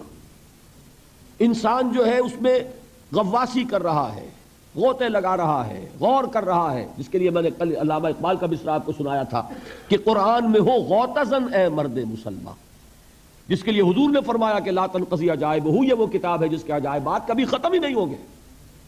20ویں صدی کا ایک فلسفی علامہ اقبال، وہ مشرق و مغرب کے اور قدیم اور جدید فلسفے کھنگالنے کے بعد پھر اسے تسکین حاصل ہوئی تو قرآن مجید کے دامن میں۔ تو گویا کہ قرآن مجید کا ایک ہے انداز تدبر کا، ایک ہے تذکر کا۔ تذکر کے لیے نہایت آسان اور تدبر کے اعتبار سے انتہائی مشکل کتاب، اس کی تہ تک پہنچنا انسان کے لیے ممکن نہیں۔ اللہ کا کلام ہے، اللہ کے کلام کی تہ تک کوئی پہنچ پائے گا؟ ناممکن۔ یہ ایک باؤنڈ لیس ہے، اس کی کوئی حدود نہیں ہے، یہ کلام مطلق ہے، کلام متکلم کی صفت ہوتا ہے، یہ کلام ہے اللہ کا، یہ اللہ کی صفت ہے. تو اللہ کی صفت جیسے اللہ کی ذات جو ہے وہ باؤنڈ لیس ہے، مطلق ہے، لا محدود، لا متناہی، اسی طرح یہ قرآن لا محدود، لا متناہی، اس کی تہ تک پہنچنا کسی کے لیے ممکن نہیں. اسی لیے حضور نے فرمایا لا تنقضی عجائبہ، اس کے عجائب کبھی ختم نہیں ہوگی. اس پر غور کرنے والے غور کرتے رہیں گے، علم اور حکمت کے موتی نکالتے چلے جائیں گے، لیکن یہ کہ اس کی یہ کان ختم ہونے والی نہیں ہے. ہر دور میں نئے موتی، نئے علم و حکمت کی جواہرات جو ہے وہ اس سے نکالے جاتے رہے. تو تدبر کے اعتبار سے میں آپ کو ایک روایت سناتا ہوں. حضرت عبداللہ ابن عمر رضی اللہ تعالی عنہما صحابی ہیں، حضرت عمر کے صاحبزادے ہیں، خود صحابی ہیں. وہ یہ فرماتے ہیں کہ میں نے صرف سورہ بقرہ پر 8 برس تک تدبر کیا. اب آپ بتائیے، انہیں عربی نہیں سیکھنی تھی، صرف و نحو نہیں سیکھنی تھی، عربی مادری زبان، انہیں جسے ہم کہتے ہیں شان نزول، اس کے لیے کوئی کھود کرید کرنے کی ضرورت نہیں تھی. وہ تو خود اس ماحول میں تھے جس میں قرآن نازل ہو رہا ہے، وہ سارا پس منظر ان کی نگاہوں کے سامنے ہے. He was himself a part of that environment. وہ تو خود اس ماحول کا ایک جز تھے جس ماحول میں قرآن نازل ہو رہا ہے. تو انہیں تو کوئی چھان بین کرنے کی ضرورت نہیں کہ یہ آیت کس واقعے پر نازل ہوئی، اس آیت کا کیا پس منظر ہے، اس کا کیا شان نزول ہے. عربی ان کی گھر کی، پھر یہ کہ وہ خود اس ماحول میں ہے جس میں قرآن نازل ہو رہا ہے، سن رہے ہیں براہ راست محمد الرسول اللہ صلی اللہ علیہ وسلم سے. پھر کیا چیز تھی کہ 8 برس تک تدبر کر رہے ہیں صرف سورہ بقرہ میں. سورہ بقرہ قرآن مجید کا 12واں حصہ بنے گا نا، 12ویں سے بھی کم، 13واں بنے گا شاید. اس حساب سے جمع کیجئے تو 13 8 104 104 برس تو ہونے چاہیے تو قرآن مجید پر تدبر کے. کس کو؟ صحابی کو. تو تاب دیگراں چہ رسد، ہم تک وہ معاملہ پہنچے گا تو ہمیں تو 1000 برس کی عمر چاہیے. تب بھی میں آپ سے عرض کرتا ہوں کہ قرآن پر تدبر کا حق ادا نہیں کیا جا سکتا. یہ تو جنریشن آفٹر جنریشن، نسل بعد نسل لوگ اپنی زندگیاں لگائیں گے. امام راضی یہ نہیں کہہ سکے کہ میں نے پورا قرآن سمجھ لیا. 30 جلدوں میں تفسیر لکھنے والا شخص جو اپنے وقت کے فلسفہ اور علم کلام کے معراج پر پہنچا ہوا ہے، منطق جس کی گھر کی لونڈی ہے، جس کے لیے کہ صرف اور نحو جو ہے وہ ایسے ہے کہ جیسے جن سے کہ انسان کھیلتا ہو، کھلونے ہو. لیکن بعض مقامات قرآن مجید کے ایسے آتے ہیں کہ جیسے انسان قلم رکھ دے، گھٹنے ٹیک دے. وہ آیہ مبارکہ کل آئی تھی غالباً حافظ عرفان صاحب کے بیان میں، سورہ حدید کی آیت ہے هو الاول والآخر والظاہر والباطن. جب اس مقام پر آتے ہیں امام راضی تو کہتے ہیں علم ان هذا المقام مقام غامض مہیب عمیق. ہوشدار کے رہبر دم تیغ قدم را، یہ مقام بہت عمیق ہے، بہت گہرا ہے، بہت مشکل ہے، بہت مہیب ہے، پرہیبت ہے. اس کی ترجمانی الفاظ میں کرنا ممکن نہیں. تو امام راضی کا حال یہ ہو، کشاف دعویٰ نہ کر سکے کہ اس نے قرآن مجید کے ہر لفظ کو بیان کر دیا ہے، تو میرے اور آپ کے یا اس 20ویں صدی کا کوئی بھی شخص، بڑے سے بڑا پڑھا لکھا شخص، وہ کیا دعویٰ کرے گا؟ تو جان لیجئے کہ قرآن مجید کے فہم کے یہ 2 درجے ہیں. ایک درجہ تذکر، جس کے اعتبار سے یہ بہت آسان ہے. میں اس کی مثال دیا کرتا ہوں. آپ تو چونکہ سمندر سے بہت قریب رہتے ہیں اور یہ گزرگاہ ہے، تیل کے ٹینکرز یہاں سے گزرتے رہتے ہیں.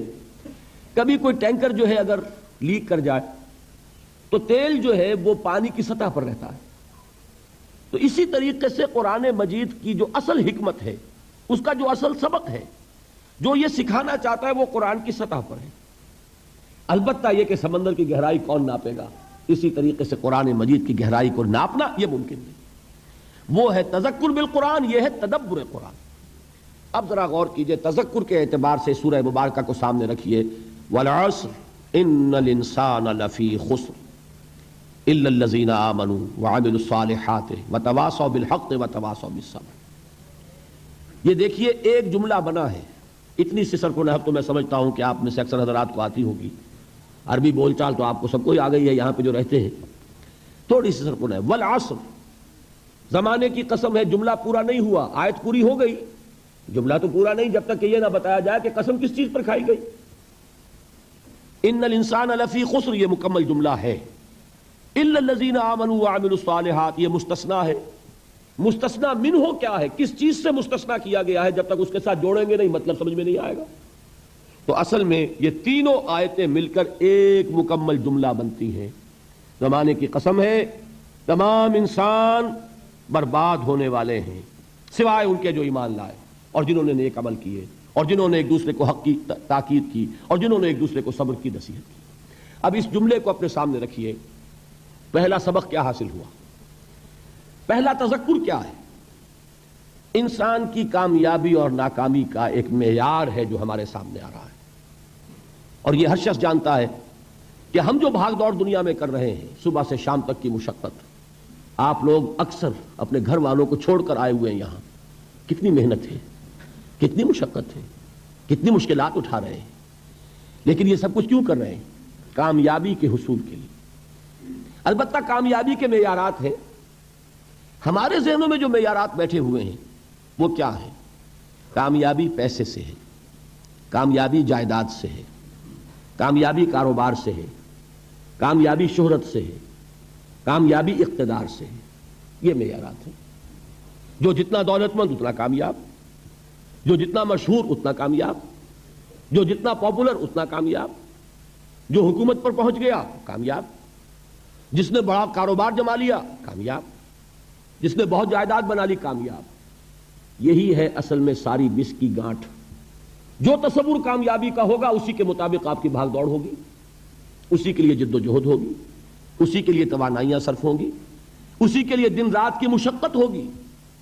یہ ہے اصل شے جس کی یہاں نفی ہو رہی ہے.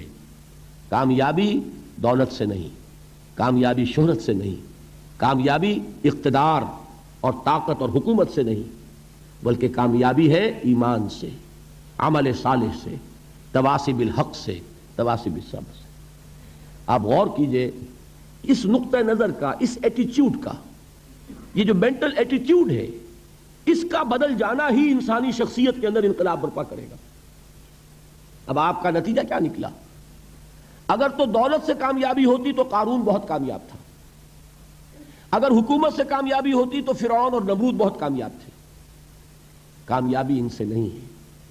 کامیابی انسان دولت میں قارون کی دولت تک پہنچ جائے اور دنیا میں دبدبہ اور اقتدار اور سلطنت اور حکومت کے اعتبار سے وہ نمرود اور فرعون کا مقام حاصل کر لے، وہ ناکام ہے، خائب ہے، خاسر ہے، برباد ہے. اور ابو ذر غفاری کامیاب ہیں، چاہے ان کے پاس کچھ نہیں تھا، جھونپڑی تک نہیں تھی، کوئی گھر نہیں تھا. حضور نے فرمایا ہے اللہ کے کچھ بندے ایسے ہوتے ہیں جو کسی محفل میں جانا چاہیں تو انہیں اجازت نہ ملے، جو کہیں اگر رشتہ کرنا چاہیں کوئی ان سے رشتہ کرنے کو تیار نہ ہو، کہیں کوئی سفارش کرنا چاہے تو ان کی کوئی بات ہی نہ سنے. لیکن اللہ کے ہاں ان کا وہ مقام ہے کہ اگر بھولے سے بھی کسی بات پر قسم کھا بیٹھتے ہیں تو اللہ ان کی قسم کی لاج رکھتا ہے. یہ ہے فرق. یہ جان لیجئے اچھی طرح. اس بات کا مان لینا آسان، اس پر سبحان اللہ کہنا آسان، لیکن اس کے مطابق آپ کے اپنے ذہن کا بدل جانا بہت مشکل. اس لیے کہ ہم متاثر ہوتے ہیں اپنے ماحول سے. وہ بڑا محل ہے، دیکھ کر ایک دفعہ جھجری آتی ہے، کوئی بڑی سی 20 فٹ لمبی کار سناٹے کے ساتھ آپ کے پاس سے گزر گئی. ایک دفعہ اعصاب کے اندر ارتعاش ہوتا ہے، محسوس ہوتا ہے بڑے یہ نصیبے والے لوگ ہیں، بڑے خوش نصیب، بڑے کامیاب. حالانکہ کچھ معلوم نہیں کہ یہی سب سے بڑی بد نصیبی ہو سکتا ہے کہ یہی سب سے بڑی ناکامی ہو. اگر ذہنوں میں یہ بات بیٹھ جائے کامیابی کس شے سے. یہی وجہ دیکھیے قرآن مجید میں بارہا آپ دیکھیں اولئک ھم المفلحون، یہ ہے لوگ کامیاب ہونے والے. آج یہ آپ نے نماز میں وہ آیات سنی، یا ایھا الذین آمنوا ارکعوا واسجدوا واعبدوا ربکم وافعلوا الخیر لعلکم تفلحون. اے ایمان والو، رکوع کرو، سجدہ کرو، اپنے رب کی پرستش اور بندگی کرو اور اچھے کام کرو تاکہ تم کامیاب ہو جاؤ. تو کامیابی کن چیزوں سے ہے؟ یہ ہے سب سے بڑا سبق. یہ ہمارے دل میں اگر بات بیٹھ جائے، ٹھک جائے، تو زندگی بدل جائے گی. صبح و شام بدل جائیں گے، نقشے بدل جائیں گے، بھاگ دوڑ کا رنگ بدل جائے گا، ویلیو سٹرکچر بدل جائے گا. آج وہ ایک چیز نہایت اہم نظر آ رہی ہے، کل نہایت غیر اہم نظر آئے گی. جیسے کہ حضور کی حدیث ہے مالی ولی دنیا، مجھے تمہاری اس دنیا سے کیا سروکار. انما مثلی کراکب استظل تحت شجرۃ ثم راح فترکھا. میری مثال تو اس سوار کی سی ہے جو تھوڑی دیر کے لیے ایک درخت کے سائے میں ٹھہرتا ہے سستانے کے لیے، پھر وہ اپنا راستہ لیتا ہے. اسے اس درخت سے مستقل تعلق اس کا نہیں ہے، وہ اس کا گھر نہیں، وہ اس کی منزل نہیں. اسی طرح یہ دنیا میرا گھر نہیں ہے. اب دیکھیے ہم کہتے ہیں انا للہ و انا الیہ راجعون، ہم تو مسافر ہیں، ہم اللہ کے پاس سے آئے، اللہ کی طرف ہمیں لوٹ جانا ہے. کن فی الدنیا کانک غریب و عابر سبیل، حضور فرماتے ہیں دنیا میں ایسے رہو جیسے کہ تم اجنبی ہو یا راہ چلتے مسافر. لیکن یہ طرز عمل کب ہوگا؟ جبکہ یہ آیت ہمارے ذہنوں کے اندر بیٹھ گئی ہو. والعصر ان الانسان لفی خسر الا الذین آمنوا وعملوا الصالحات وتواصوا بالحق وتواصوا بالصبر. یہ ہے اصل بات جو میں نے عرض کیا تھا کہ میں بتاؤں گا صحابہ کیوں ایک دوسرے کو یاد دلاتے تھے. اس لیے کہ دیکھیے جیسے برف باری اگر ہو رہی ہو، آپ باہر نکلیں گے تو برف آپ کے کپڑوں پر جم جاتی ہے نا، تو آپ جھٹکتے ہیں کپڑوں کو تاکہ برف ہٹ جائے. ہمارے ایمان پر اس دنیا میں رہتے ہوئے جب ہم متاثر ہوتے ہیں ماحول سے تو گردہ آ جاتا ہے، برف پڑ جاتی ہے، اس کو جھٹکتے رہنے کی ضرورت ہے. اور وہ جھٹکنے کی بہترین اور مؤثر ترین شکل یہی ہے کہ یاد رکھو کامیابی ان چیزوں سے نہیں ہے. چمک دمک جو ہے دنیا کی، یہ ساری چمک دمک جو تمہیں رجھا رہی ہے، جو تمہیں اپنے اندر گم کیے ہوئے ہے. یہ لفظ گم پر اقبال کا وہ شعر یاد آ گیا کہ کافر کی یہ پہچان کہ آفاق میں گم ہے، اور مومن کی یہ پہچان کہ گم اس میں ہے آفاق. تم گم نہ ہو کر رہ جاؤ، اس میں مبہوت نہ ہو کر رہ جاؤ، مرعوب نہ ہو کر رہ جاؤ. دنیا ہی کی محبت تمہارے اوپر ڈیرے نہ ڈال دے، تمہارے دلوں کے اوپر مسلط نہ ہو جائے. لہذا تازہ کرتے رہا کرو والعصر ان الانسان لفی خسر الا الذین آمنوا وعملوا الصالحات وتواصوا بالحق وتواصوا بالصبر. پھر یاد کر لو، پھر تازہ کر لو اپنے اس یقین کو کہ کامیابی دولت سے نہیں، کامیابی ثروت سے نہیں، کامیابی اقتدار سے نہیں، کامیابی شہرت سے نہیں، کامیابی جائیداد سے نہیں، کامیابی ہے ایمان سے، کامیابی ہے عمل صالح سے، کامیابی ہے تواصی بالحق سے، کامیابی ہے تواصی بالصبر سے. یہ چار چیزیں ہیں کہ جو کامیابی کے لوازم. پہلی بات یہ سمجھ میں آئی. دوسری بات، یہاں کامیابی کا اعلیٰ معیار نہیں بیان کیا جا رہا بلکہ اس کا کم سے کم معیار بیان کیا جا رہا ہے. میں ذرا توجہ دلاؤں گا اس بات کی طرف، سطحی طور پر ذرا ہو سکتا ہے کہ اس میں کوئی مغالطہ پیش آ جائے.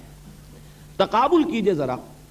ایک سورۃ العصر ہے والعصر ان الانسان لفی خسر الا الذین آمنوا وعملوا الصالحات وتواصوا بالحق وتواصوا بالصبر. ایک سورۃ التین ہے والتین والزیتون وطور سینین وہذا البلد الامین لقد خلقنا الانسان فی احسن تقویم ثم رددناہ اسفل سافلین الا الذین آمنوا وعملوا الصالحات فلہم اجر غیر ممنون. اب ان کا تقابل کیجئے.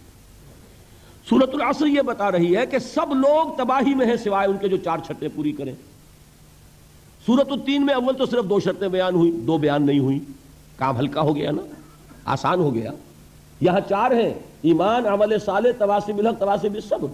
وہاں ہے ایمان اور عمل صالح صرف.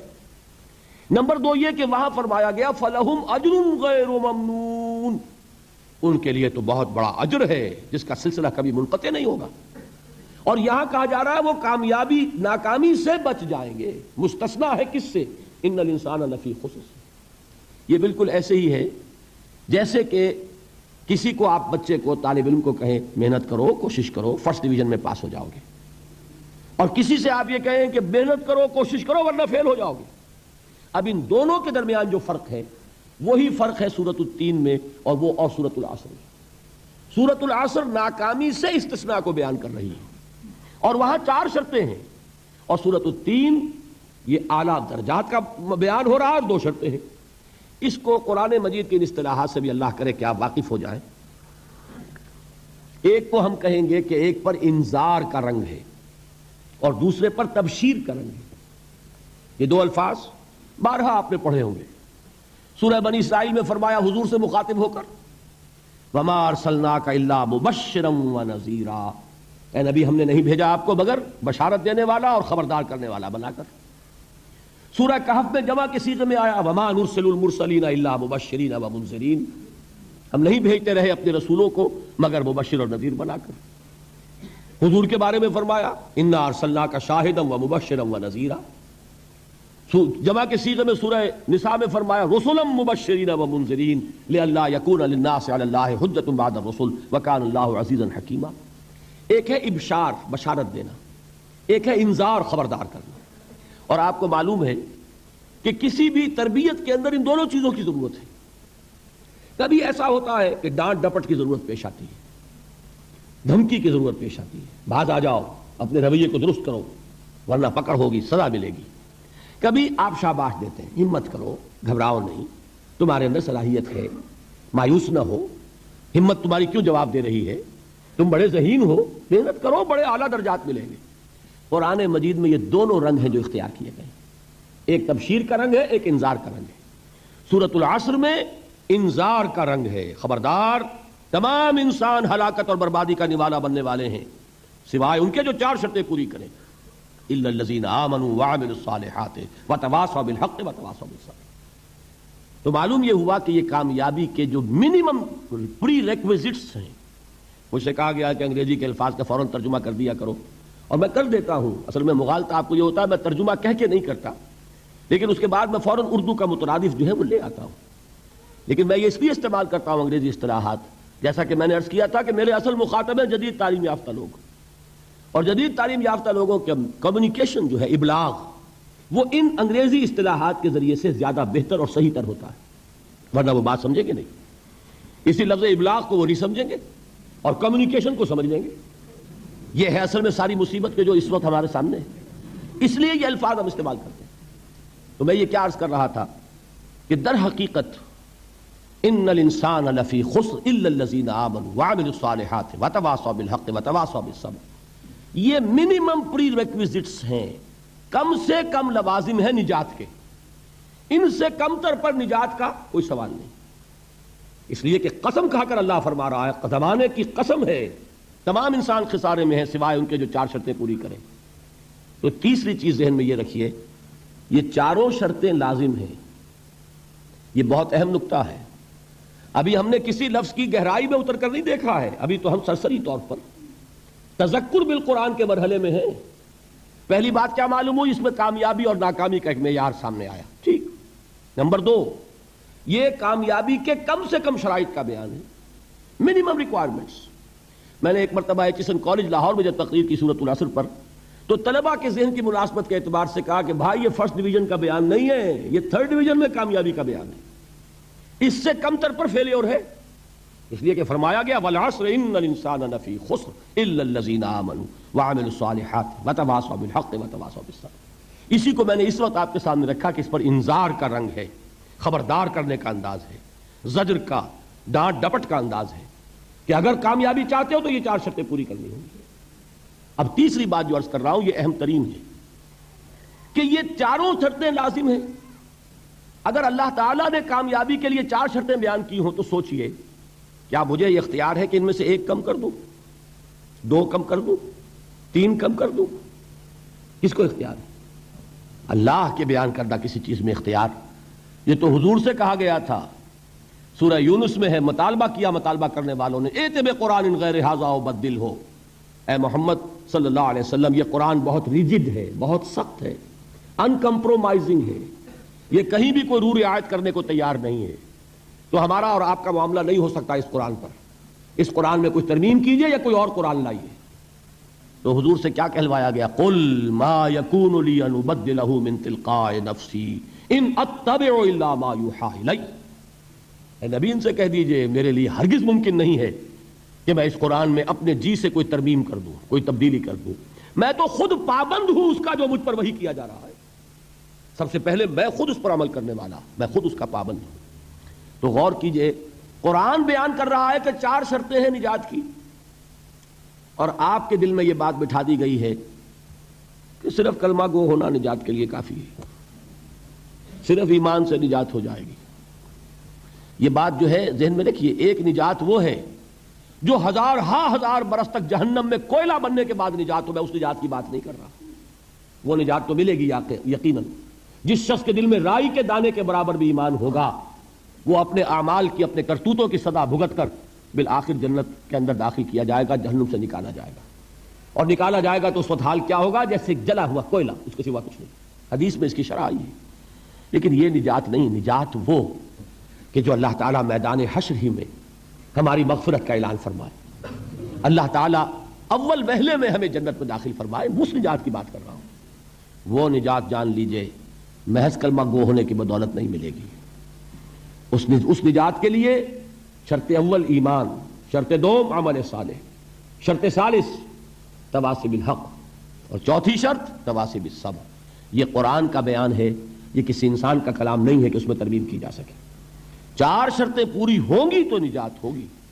اور اگر ان میں سے کوئی ایک، میں اس کی ایک سادہ سی مثال بھی دیا کرتا ہوں، بہت سمپل، سادہ مثالوں سے بات واضح ہو جایا کرتی ہے. آپ کسی حکیم کے پاس گئے، اس نے آپ کی نبض دیکھی، نسخہ لکھ دیا، 4 دوائیں لکھ دی، یہ اتنے ماشے اور یہ اتنے تولے، یہ فلاں، یہ اتنی، بھائی 4 دوائیں ہیں، استعمال کرو. اب آپ نے آیا ایک اس میں سے نکال دی، 3 رکھ لی، یا 2 نکال دی، 2 استعمال کر لی، تو یہ نسخہ اب کس کا کہلائے گا؟ یہ اس حکیم کا نسخہ نہیں ہے، یہ آپ کا اپنا نسخہ ہے. ہو سکتا ہے یہ نسخہ شفا نہ رہے، نسخہ ہلاکت بن جائے. اس لیے کہ آپ کو معلوم ہے، ہر شخص جو نسخہ لکھتا ہے وہ جانتا ہے. آپ کسی مرض میں ایک دوا دیتے ہیں جو بڑی تیز ہے، مضر ہے، ضروری بھی ہے دینی، ساتھ ہی اس کے لیے مصلح دیتے ہیں، کریکٹیو دیتے ہیں جو اس کے تیز اثر کو ختم کر دے، اس کا جو مضرت بخش پہلو ہے اس کا ازالہ کر دے. اب فرض کیجئے آپ نے وہ تیز دوا تو خوب استعمال کی، اور اس کا جو وہ کریکٹیو تھا، اس کا جو مصحح تھا، اس کو آپ نے ساقط کر دیا، تو وہ نسخہ شفا ہوگا کہ نسخہ ہلاکت؟ نسخہ ہلاکت. تو جان لیجئے یہ 4 اجزاء پر مشتمل نسخہ نجات ہے جو اللہ تعالیٰ نے ہمیں عطا فرمایا. والعصر ان الانسان لفی خسر الا الذین آمنوا وعملوا الصالحات وتواصوا بالحق وتواصوا بالصبر. یہ 4 شرطیں لازم ہیں، ان میں سے کسی کے اندر کوئی کمی بیشی کرنے کا اختیار ہمیں حاصل نہیں.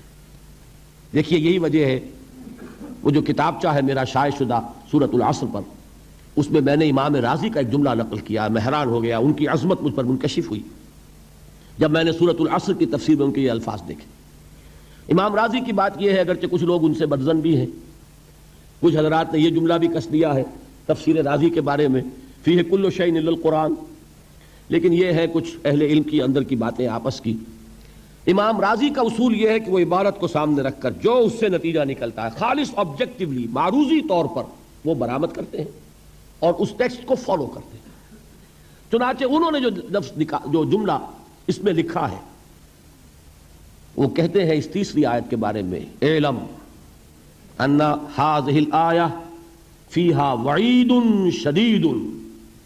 اس آیہ مبارکہ میں بڑی زبردست وعید ہے، اللہ کی طرف سے بڑی دھمکی ہے. کیوں؟ اس لیے کہ اس نے یہ طے کر دیا ہے، اس نے یہ بات واضح کر دی ہے، لأنها حکم بالخسار على جميع الناس الا من كان آتيا بهذه الاشیاء الاربعة وهي الايمان والعمل الصالح والتواصي بالحق والتواصي بالصبر. ودل ذلك ان نجاة معلقة بمجموع هذه الاشیاء. اس آیت میں تو اللہ نے فیصلہ کر دیا ہے پوری نوع انسانی کی ہلاکت اور بربادی کا، سوائے ان کے جو 4 شرطیں پوری کریں، ایمان، عمل صالح، تواصی بالحق، تواصی بالصبر. اور اس سے قطعی طور پر یہ بات ثابت ہو گئی کہ نجات کا دار و مدار ان 4 کے مجموعے پر ہے. وَدَلَّ ذَلِكَ أَنَّ النَّجَاةَ مُعَلَّقَةٌ بِمَجْمُوعِ هَذِهِ الْأَشْيَاءِ. یہ بہت واضح اور صحیح ہے چیز کہ جو اخذ کی ہے امام راضی نے رحمت اللہ علیہ. اب ذرا غور کیجئے، یہ جو بات اللہ نے فرمائی اس پر تاکید کیا کی ہے، والعصر، زمانے کی قسم.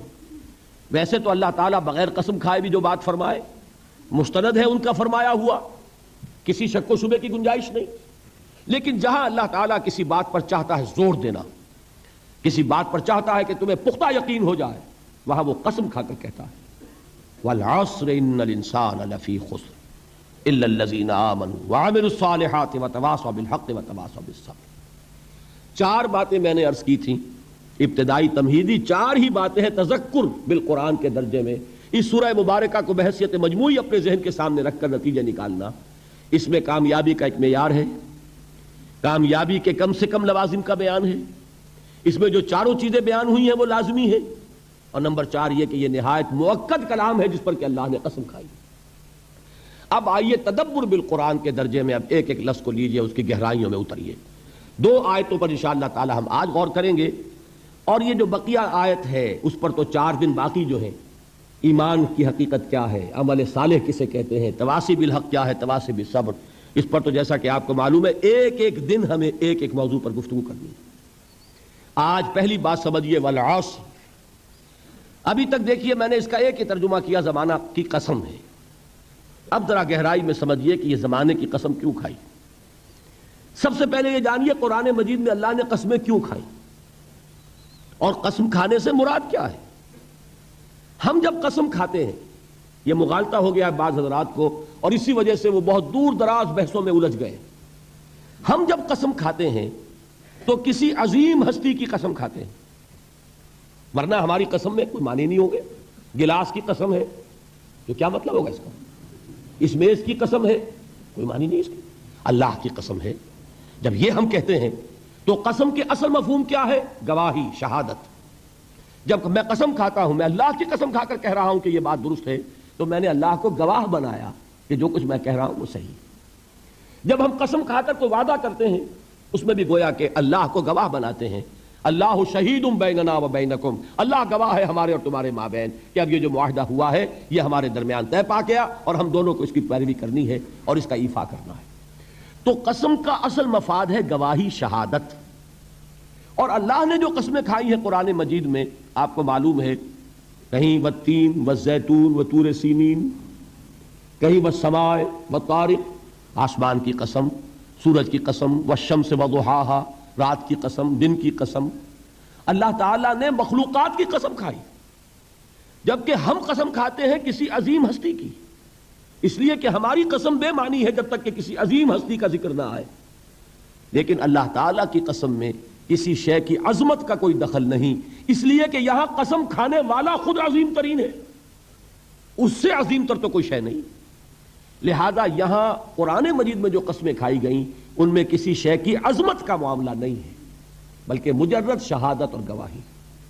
لہذا بامحاورہ ترجمہ کیا ہوگا؟ زمانہ گواہ ہے، والعصر، زمانہ گواہ ہے۔ اچھا، اب آئیے لفظ عصر پر۔ عصر کے معنی اب تک میں نے ترجمہ کیا زمانہ، لیکن زمانے کے لیے عربی میں کتنے الفاظ ہیں؟ زمان خود عربی کا لفظ، وقت عربی کا لفظ، دہر عربی کا لفظ، اور دہر پر تو آپ کو معلوم ہے کہ ایک پوری سورت ہے، سورۃ الدہر 29ویں پارے میں، جیسے یہاں سورۃ العصر ہے، عصر یہ بھی عربی کا لفظ۔ اب ان میں فرق کیا ہے؟ دیکھیے، دہر اور عصر، ان دونوں الفاظ کو سمجھ لیجئے، اور یہ جو جدید جنہوں نے کچھ فزکس کا کوئی مطالعہ کیا ہے یا کچھ معلومات رکھتے ہیں، وہ در حقیقت ان الفاظ کی گہرائی کو سمجھ سکیں گے۔ آپ حضرات کے علم میں ہوگا یہ، اور جن کے علم میں نہیں ہے وہ اس وقت اس کو ذہن نشین کر لیں کہ آئنسٹائن ایک بہت بڑا فزسسٹ، ماہر فزکس، اس وقت دنیا کا عظیم ترین سائنسدان وہ مانا گیا اس صدی کا۔ آئنسٹائن نے ایک نظریہ پیش کیا جس کی روح سے یہ جو سپیس کا ہمارا کانسیپٹ ہے کہ یہ 3 ڈائمینشنل سپیس ہے، 3 ابعاد ہوتی ہیں، کوئی شے ہے اس کا طول ہوگا، عرض ہوگا، اور گہرائی ہوگی یا اونچائی ہوگی، یہ 3 ڈائمینشنز ہیں۔ یہ کمرہ ہے، ہال ہے، اس کی لمبائی ہے، چوڑائی ہے، اور اس کی اونچائی ہے۔ کوئی شے بھی ہوگی اس میں یہ 3 آپ کو اس کے ابعاد ملیں گے۔ اب ابعاد کا لفظ آپ نہیں سمجھیں گے، ڈائمینشن سمجھ جائیں گے، لیکن جو انگریزی نہیں جانتے ان کے لیے ابعاد کا لفظ بول رہا ہوں، اعراض کہہ لیں، ابعاد کہہ لیں، لیکن یہ ثقیل لفظ ہے، dimensions, 3 dimensional concept of space. لیکن آئنسٹائن نے جو بات بیان کی وہ یہ ہے کہ time is the 4th dimension of space. یہ جو ہمارا تصور ہے وہ تو ہے 3 ابعاد کا، حقیقت میں سپیس جو ہے 4 ڈائمینشنل ہے، اور ٹائم جو ہے، وقت، وہ در حقیقت 4تھی ڈائمینشن ہے اس سپیس کی۔ اسی لیے زمان و مکان کا لفظ جب ہم بولتے ہیں ایک اصطلاح کے طور پر، زمان و مکان، ٹائم اینڈ سپیس، اس کا جو مرکب ہے، اس مرکب میں اگر آپ کل کو لیں گے اور اس کا پھیلاؤ آپ اپنے سامنے رکھیں گے تو اس کے لیے لفظ دہر آئے گا، اور جب اس کے لیے وقت کا تصور صرف رکھیں گے، وہ وقت جو گزرتا ہے، جس میں مرور ہے، جس میں ماضی، حال اور مستقبل کی تقسیم ہے، تو وہ وقت جو ہے سیریل ٹائم جسے کہا جاتا ہے انگریزی میں، زمانے جاری یہ عربی میں کہیں گے، یہ ہے عصر، گزرنے والا زمانہ، وہ زمانہ جو اس وقت حال ہے۔ ایک لمحہ ہے حال، اگلے لمحے وہ ماضی ہو گیا، اور اس سے پہلے لمحے وہ مستقبل تھا۔ ہر لمحہ جو ہے وہ گزر رہا ہے کہ میں اپنی تسبیح روز و شب کا شمار کرتا ہوں دانا دانا۔ یہ زمانہ جو ہے گزرتا ہے ماضی، حال اور مستقبل میں، اس کو کہتے ہیں عصر۔ اسی لیے اب اس کا ترجمہ کیا ہوگا؟ تیزی سے گزرنے والا زمانہ گواہ ہے۔ یہ زمانہ گزر رہا ہے، یہ تمہیں اپنی غفلت میں ٹھہرا ہوا نظر آ رہا ہے۔ ہوشیار ہو جاؤ، یہ زمانہ تیزی سے گزر رہا ہے۔ دل کی ہر دھڑکن کے ساتھ تم اپنی قبر سے قریب تر ہوتے چلے جا رہے ہو۔ یہ چونکانے کا انداز ہے، یہ زمانہ جو تیزی سے گزر رہا ہے۔ یہ دیکھیے، ایک شعر بچپن میں ہم نے پڑھا تھا، اس وقت اس کی کیفیت آپ پر طاری ہوگی۔ غافل تجھے گھڑیال یہ دیتا ہے منادی، گردوں نے گھڑی عمر کی ایک اور گھٹا دی۔ Every minute which is passing, it is bringing you nearer to your grave۔ ہم نے اپنے میٹرک کے زمانے میں ایک انگریزی کی نظم پڑھی تھی، سام آف لائف۔ اس میں ایک سٹینزا میں آپ کو پڑھ کر سنا رہا ہوں۔ Art is long and time is fleeting, and our hearts though stout and brave, still like muffled drums are beating funeral marches to the grave۔ یہ آپ کے علم میں ہوگا، جب کوئی فوجی بڑا شخص جو ہے، کوئی جرنیل، اس کا جب انتقال ہو جاتا ہے، اس کی لاش کو لے کر جاتے ہیں اس کے کفن کو، تو اس کے ساتھ ہی بینڈ بجتا ہے۔ بینڈ کی ہر جو بیٹ ہے اس کے ساتھ وہ جنازہ قبر سے قریب تر ہو رہا ہے۔ وہی بیٹنگ آف دی ہارٹ ہے، دل کی ہر دھڑکن کے ساتھ تم اپنی موت سے قریب تر ہو رہے ہو۔ تمہارا یہ جنازہ جیسے کہ وہ بیٹ آف دی ڈرم ہے، اسی طرح بیٹ آف دی ہارٹ کے ساتھ تم اپنی قبر سے قریب تر ہو رہے ہو۔ اور یہ زمانہ جو تمہاری اصل متاع ہے کیا ہمارے پاس؟ یہ تھوڑی سی مہلت، اسی میں کچھ بنانا ہے، اور یہ مہلت تیزی سے گزر رہی ہے، جیسے برف پگھلتی ہے۔ امام راضی ہی نے یہ بڑی عمدہ بات لکھی ہے کہ والعصر کا مفہوم مجھے اس وقت معلوم ہوا جب وہ کہتے ہیں کہ میں ایک شہر میں داخل ہوا، شام کا وقت تھا، بازار اب ختم ہونے والا تھا، تو ایک برف کا تجارت کرنے والا، برف بیچنے والا چیخ چیخ کر کہہ رہا تھا، لوگوں مجھ سے برف خرید لو، جلدی کرو، اس لیے کہ میری برف پگھلی جا رہی ہے۔ اس لیے کہ ایک دکاندار تو وہ ہے جس کا سامان رکھا ہوا ہے، وہ دکان بند کرے گا، اگلے دن کھولے گا، پھر وہ سامان موجود ہے۔ اگر کچھ نہ بکا، نفع نہیں ہوگا، اس کا اصل سرمایہ تو ضائع نہیں ہوگا۔ اگر جوتے کی دکان ہے، جوتے موجود ہیں، سبزی کی دکان ہے، چلیے کچھ باسی ہو جائے گی، کچھ نہ بچی رہے گی، کریانے کی دکان ہے، سامان موجود ہوگا، لیکن یہ برف کا تاجر جو ہے، اس کا برف اگر پگھل گیا تو اصل زر گیا، سرمایہ ختم ہوا۔ انسان کی مثال اس برف کے تاجر کی سی ہے کہ ہر لمحہ وہ برف پگھل رہا ہے، وقت ختم ہو رہا ہے، اور انسان اپنی منزل سے قریب تر ہو رہا ہے۔ اگر اس میں اس نے کچھ بنا لیا تو کامیابی ہے، اور اگر یہ وقت گزر گیا تو پھر تباہی اور بربادی ہے۔ یہ ہے انداز تیزی سے گزرنے والا زمانہ۔ غافل تجھے گھڑیال یہ دیتا ہے منادی، گردوں نے گھڑی عمر کی ایک اور گھٹا دی۔ اب آگے آئیے، ان الانسان لفی خسر۔ الانسان، یہ لام اس کو کہتے ہیں لام تعریف، اور اس میں بہت سے مفہوم پیدا ہوتے ہیں، اس وقت مجھے زیادہ تفصیل میں نہیں جانا۔ یہاں مراد ہے تمام انسان، یہ لام حصر ہے۔ انا تاکید کے لیے آتا ہے، ان الانسان، یقیناً تمام انسان، لفی خسر، خسارے میں۔ لام پھر تاکید کے لیے ہے۔ اب یہ میں جن لوگوں کو عربی گرامر سے کوئی تھوڑا سا شغف ہے ان کے لیے عرض کر رہا ہوں۔ ایک آیت بھی معجزہ ہے قرآن کا۔ عربی زبان میں کسی چیز پر زور دینے کے لیے جتنے اسلوب ممکن ہیں وہ سب کے سب اس میں جمع کر لیے۔ انا تاکید کے لیے، لام حصر تاکید کے لیے، پھر لا لفی خسر، لام پھر تاکید کے لیے، خسر نکرہ آتا ہے یہ بھی تاکید کے لیے، جملہ اسمیہ تاکید کے لیے۔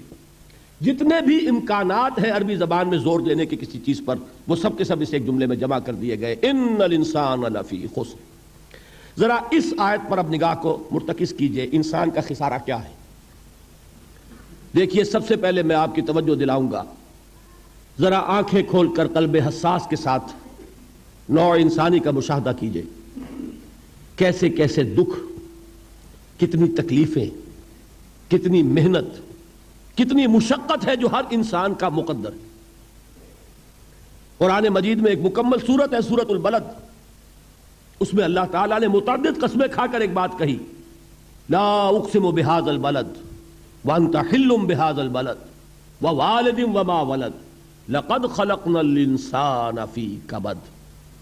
ہم نے انسان کو مشقت ہی میں پیدا کیا، یہ مشقت ہر انسان کا مقدر ہے۔ لوگ گھروں کو چھوڑ کر آئے ہوئے ہیں، کہاں کہاں انسان جاتا ہے، یہ اس دنیا میں محنت اور مشقت۔ ہاں ایک مغالطہ ہو جاتا ہے کہ شاید یہ محلوں میں رہنے والے جو ہیں انہیں کوئی مشقت نہیں، انہیں کوئی دکھ نہیں، حالانکہ حقیقت یہ نہیں ہے۔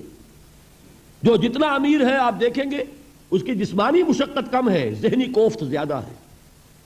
ٹرینکولائزرز کی انہیں ضرورت پڑتی ہے، انہیں سیڈیٹیوز چاہیے، خواب آور دوائیں مزدور کو نہیں کبھی ضرورت پڑے گی۔ وہ 8 گھنٹے کی محنت کرنے کے بعد احساس ہوتا ہے کہ وہ صبح ہی کی خبر لے گا۔ اور یہ وہ لوگ ہیں کہ جن کو ہپنوٹکس، خواب آور دوائیاں، سیڈیٹیوز، مسکن ادویات، یہ سارا لیبلیم اور یہ ویلیم اور یہ فلاں اور یہ فلاں، یہ کن کے ہاں جاتے ہیں؟ ذہنی سکون اور اطمینان انسان کو حاصل نہیں۔ کسی کی جسمانی مشقت ہے، کسی کی ذہنی مشقت ہے۔ میں آپ کو یاد دلانا چاہتا ہوں مہاتما گوتم بدھ کا معاملہ۔ 30 برس کی عمر میں کپل وستو کا شہزادہ محل کو چھوڑ کر نکل گیا، جوان بیوی کو سوتا ہوا چھوڑ کر گیا، شیر خوار بچے کو چھوڑ کر گیا۔ راجدھانی میں رہنے والا محل کا باسی، جسے یہ معلوم ہے کہ باپ کے بعد مجھے یہ سلطنت ملنے والی ہے، کیوں گیا؟ کبھی کبھی آپ نے سوچا؟ اس نے انسان کے غم اور دکھ کا مشاہدہ کیا۔ اس نے دیکھا کوئی اندھا ہے، ٹھوکر کھا کر گر رہا ہے، کوئی والدین کھڑے ہوئے رو رہے ہیں اور ان کی نگاہوں کے سامنے ان کا نہایت محبوب بچہ دم توڑ رہا ہے اور وہ کچھ نہیں کر سکتے۔ اس نے سوچا یہ صدمہ کیوں ہے انسان کے، یہ دکھ اس کا مقدر کیوں ہے؟ اس صدمے سے، اس دکھ سے نجات پانے کی بھی کوئی شکل ہے کہ نہیں ہے؟ انسانوں کی ایک عظیم اکثریت، شاہ ولی اللہ دہلوی رحمۃ اللہ علیہ کے الفاظ ہیں کہ وہ لدو اونٹ اور کولو کا بیل بن کر زندگی بسر کرتی ہے۔ جو 8 گھنٹے تک اینٹیں ڈھو رہا، اس شخص کا تصور کیجئے آپ، وہ واقعی انسان ہے یا حیوان بن گیا ہے؟ اور 8 گھنٹے کی اس محنت کے بعد بھی ہو سکتا ہے کہ 2 وقت کی روٹی اسے پوری نہ ملے۔ اور یہ تو ہو سکتا ہے، نہیں ہوتا ہے کہ اگر بچہ بیمار پڑ گیا ہے تو شاید کوئی برتن بیچے بغیر اس کی دوا کا سامان نہ کر سکے۔ ایسا شخص کتنے بوجھوں تلا دبا ہوا ہے، کتنی مشقت کے اندر پسا ہوا ہے۔ لدو اونٹ اور کولو کا بیل انسانوں کی عظیم اکثریت کی سطح پر زندگی بسر کرتی ہے۔ لیکن آپ کو معلوم ہے کہ کولو کے بیل کے لیے مشقت ہی مشقت ہے، اس کے احساسات یہ نہیں ہیں جو کہ ان سے انسان کو جو صدمہ پہنچتا ہے۔ ایک بیل کو اس سے کوئی غرض نہیں کہ اس کا کوئی بچہ بھی تھا کہ نہیں تھا اور اس کو کوئی بخار ہوا ہے یا کیا ہوا ہے، اس صدمے سے وہ بیل بچا ہوا ہے۔ گھوڑے کو کوئی پتہ نہیں کہ میرا بھی کوئی اولاد میری ہے یا نہیں ہے اور مجھے اس کا کوئی صدمہ ہے یا دکھ ہے، کوئی پتہ نہیں۔ لیکن انسان کا معاملہ یہ ہے کہ والدین کو جو جو دکھ دیکھنے پڑتے ہیں اپنے بچوں کے لیے، اپنی اولاد کے لیے۔ رات کی نیند ہے حرام ہے اس لیے کہ بچہ بخار میں تپ رہا ہے یا درد سے تڑپ رہا ہے، لہذا نہ ماں سو سکتی ہے نہ باپ سو سکتا ہے۔ میں نے ایک موقع پر دیکھا لاہور میں کیروسین آئل، اس زمانے میں ابھی سوئی گیس نہیں آئی تھی اور اکثر و بیشتر جو ہے یہی مٹی کا تیل جو ہے ایندھن کے طور پر استعمال ہوتا تھا، اس کی شارٹیج ہو گئی تھی۔ تو کئی فرلانگ لمبی قطاریں لگتی تھیں ان دکانوں کے باہر، ڈپوں کے باہر، اور ایسے ایسے منظر بھی کہ ایک خاتون برقع پوش، ایک گود میں بچے کو لیے ہوئے، ایک کی انگلی پکڑے ہوئے، بوتل ہاتھ میں لیے ہوئے تیل کے لیے، اور کئی گھنٹے کھڑی ہے دکان پر۔ یہ مشقت انسان جھیلتا ہے کہ نہیں؟ غالب نے اس کا نقشہ کھینچا ہے کہ رنج سے خوگر ہوا انسان تو مٹ جاتا ہے رنج۔ مشکلیں اتنی بڑی مجھ پر کہ آسان ہو گئی، ہم بھول جاتے ہیں، ورنہ واقعہ یہ ہے کہ قلب حساس ہو اگر، اور قید حیات و بند غم اصل میں دونوں ایک ہیں، موت سے پہلے آدمی غم سے نجات پائے کیوں۔ اچھا یہ تو ہوا لقد خلقنا الانسان فی کبد۔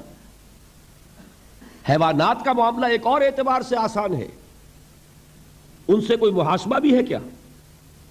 کوئی جواب دہی بھی ہے؟ کوئی ان کو اللہ کے حضور میں کھڑے ہو کر اپنے اعمال کا حساب بھی دینا ہے؟ نہیں۔ انسان کی یہ ٹریجڈی ہے، یہ المیہ ہے انسان کا۔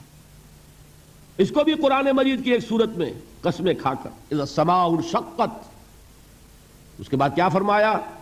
یا ایھا الانسان انک کادح الی ربک کدحا فملاقیہ، اے انسان تیرا المیہ، تیری ٹریجڈی اس سے کہیں بڑھ کر ہے، تجھے صدمے پر صدمے جھیلتے ہوئے، مشقت پر مشقت برداشت کرتے ہوئے ایک روز اپنے رب کے حضور میں بھی کھڑا ہونا ہے، جواب دہی بھی کرنی ہے۔ اس دن کے حساب سے، اس دن کے احساس سے جو بڑے بڑے ہماری امت کے عظیم جو گلے سرسبد ہیں، ان کا یہ حال آپ نے پڑھا ہوگا۔ حضرت ابوبکر صدیق رضی اللہ تعالیٰ عنہ وہ ایک عجیب کیف کے عالم میں فرمایا کرتے تھے، کاش میں درختوں پر چہچہاتی ہوئی چڑیا ہوتا جس سے حساب کتاب نہیں ہوگا، کاش کہ میں گھاس کا تنکا ہوتا جو آج ہے اور کل آگ میں جلا دیا جاتا ہے، ختم ہو جاتا، اس سے محاسبہ کوئی نہیں ہے۔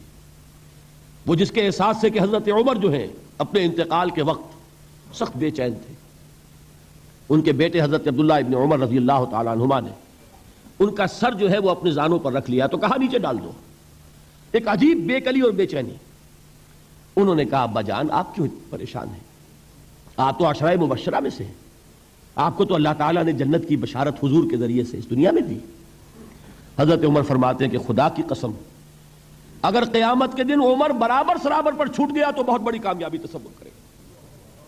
یہ احساس جن کو ہوتا ہے، حضرت علی کا حال کیا ہوتا ہے؟ ابھی جو آپ نے حافظ صاحب سے سنا، یہ حضرت علی کا معاملہ ہے کہ ایک تیر پیوست ہو گیا تھا، کسی طرح نکل نہیں رہا تھا۔ حضرت علی نے فرمایا کہ اچھا چھوڑو مجھے، میں نماز کی نیت باندھتا ہوں۔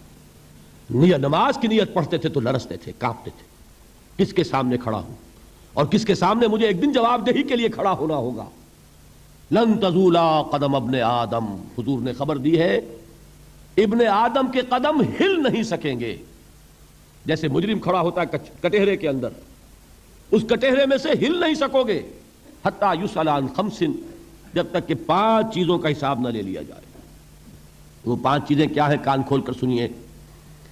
عن عمرہ فیما افناہ، عمر کا حساب دو، یہ 80 برس اور 70 برس ہم نے تمہیں دنیا میں دیے، کہاں ضائع کیے؟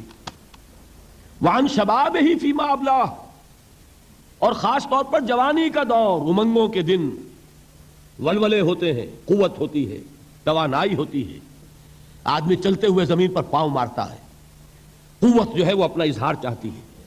یہ جوانی کہاں گلائی؟ حساب دو، ایک ایک لمحے کا حساب دو۔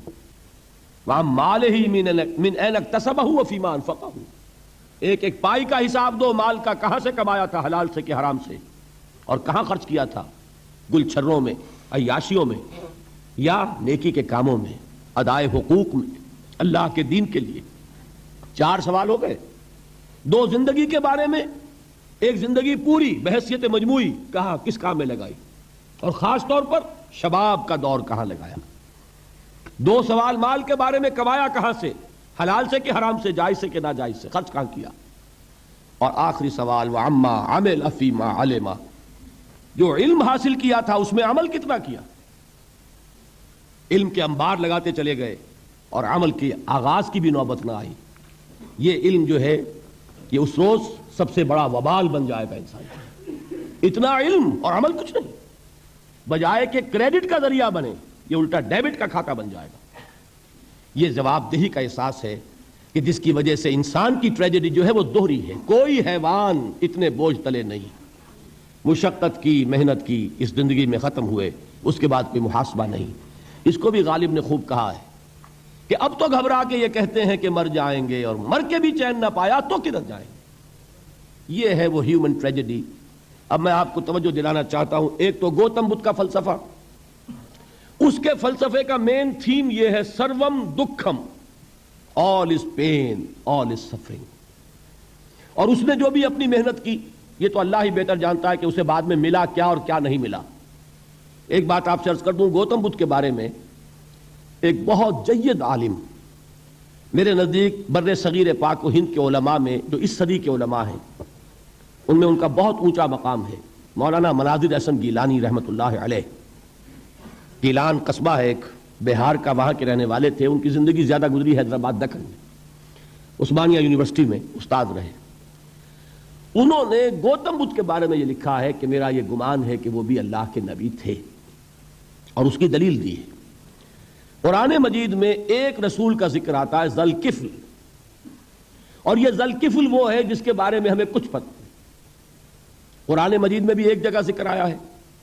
نمبر 2 یہ کہ کسی حدیث میں اس کی کوئی ہمیں وضاحت نہیں ملتی، نہ حضور سے پوچھا گیا نہ حضور نے اس کی وضاحت فرمائی۔ اب یہ ذوالکفل ہے کون؟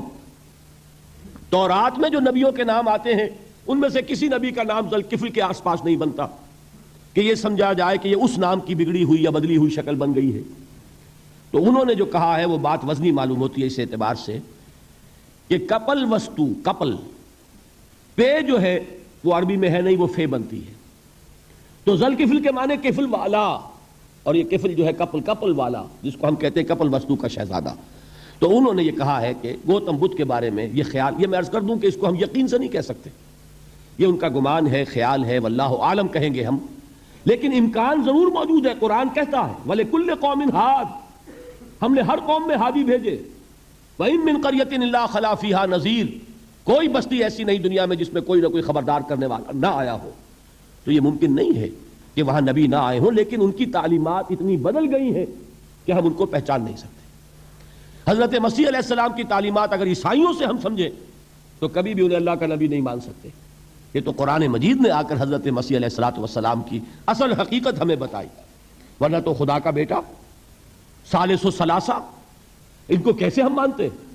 لیکن یہ کہ قرآن نے بتایا، تو جان لیجئے ہو سکتا ہے کہ گوتم بدھ بھی اللہ کے نبی ہو، لیکن ہو سکتا ہے کہ درجے میں کہیں گے، یقین سے نہیں کہہ سکتے۔ بہرحال گوتم بدھ نے اس دکھ، رنج، صدمہ، غم جو انسان کا مقدر ہے اس کا مشاہدہ کیا، اور پھر تپسیائیں کی، علم حاصل کیا، رشیوں منوں کے پاس گیا، اس نے کوشش کی کہ معلوم ہو سیلویشن کا راستہ کون سا ہے، اس دکھ سے نجات پانے کی کوئی سبیل بھی ہے کہ نہیں، اس غم سے، اس نجات سے، اس اندوہ سے انسان کسی طریقے سے چھوٹ سکتا ہے یا نہیں۔ اسی کو سیلویشن کہتے ہیں انگریزی میں، اسی کو ہندی میں نروان کہتے ہیں، اسی کو عربی میں نجات کہتے ہیں۔ ان نجات معلقۃ بمجموع هذه الاشیاء، میں نے امام رازی رحمۃ اللہ علیہ کے الفاظ میں آپ کو وہ لفظ بتایا، نجات کی راہ۔ اچھا، جدید فلسفوں میں جن حضرات کو دلچسپی کی بات ہے انہی کے بارے میں یہ عرض کر رہا ہوں۔ جدید فلسفوں میں بھی ایک فلسفہ ہے وجودیت، ایگزسٹانشلزم۔ آپ نے نام سنا ہوگا سارترے، یہ فرینچ فلسفر، اور اس وقت دنیا میں جو نوجوان نسل ہے وہ بہت زیادہ متاثر ہوئی ہے سارترے کے فلسفے سے۔ کرکیگارڈ پرانے دور میں اور سارترے اس دور میں، ان کے فلسفے کا نام ہے وجودیت، ایگزسٹانشلزم۔ اس کا مرکزی خیال بھی یہی ہے، انسان کے لیے دکھ ہی دکھ ہے، صدمہ ہی صدمہ ہے، رنج ہی رنج ہے۔ صرف یہ ہے کہ کچھ حساس لوگ ہوتے ہیں وہ صدمے کو زیادہ محسوس کرتے ہیں، کچھ ذرا ان کی حس جو ہے وہ کچھ ڈل ہو جاتی ہے، کند ہو جاتی ہے۔ وہ جو غالب کا شعر میں نے آپ کو سنایا کہ مشکلیں اتنی پڑی مجھ پر کہ آسان ہو گئی، ورنہ یہ ہے کہ انسان سوچے تو دکھ ہے۔ اب یہ دکھ جو ہے اس سے نجات کا کوئی راستہ بھی ہے کہ نہیں، یہ کوسچن مارک ہے، جس کا جواب ہے تیسری آیت میں الا الذین آمنوا وعملوا الصالحات وتواصوا بالحق وتواصوا بالصبر۔ جو ایک نا امیدی کی کیفیت طاری ہوتی ہے، والعصر ان الانسان لفی خسر، زمانے کی قسم ہے تمام انسان برباد ہونے والے ہیں، تباہی میں ہیں، گھاٹے میں ہیں، ٹوٹے میں ہیں۔ اس سے جو ایک مایوس کن صورتحال سامنے آتی ہے، اس مایوسی سے نجات دلانے والی آیت ہے تیسری آیت۔ ایک راستہ ہے، یہ امید کی کرن ہے، تباہی سے بچ سکتے ہو، ابدی بربادی وہ بربادی۔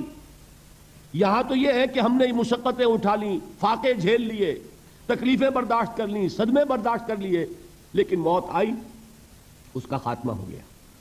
لیکن اس کے بعد اگر خدا نہ خواستہ جہنم میں جھونک دیے گئے، وہ ابد الآباد تک کی، وہ ہمیشہ ہمیشہ کی جلن۔ قرآن کہتا ہے کہ اگر ایک کھال جل جائے گی، جھلس جائے گی، اللہ اور کھال دے دے گا۔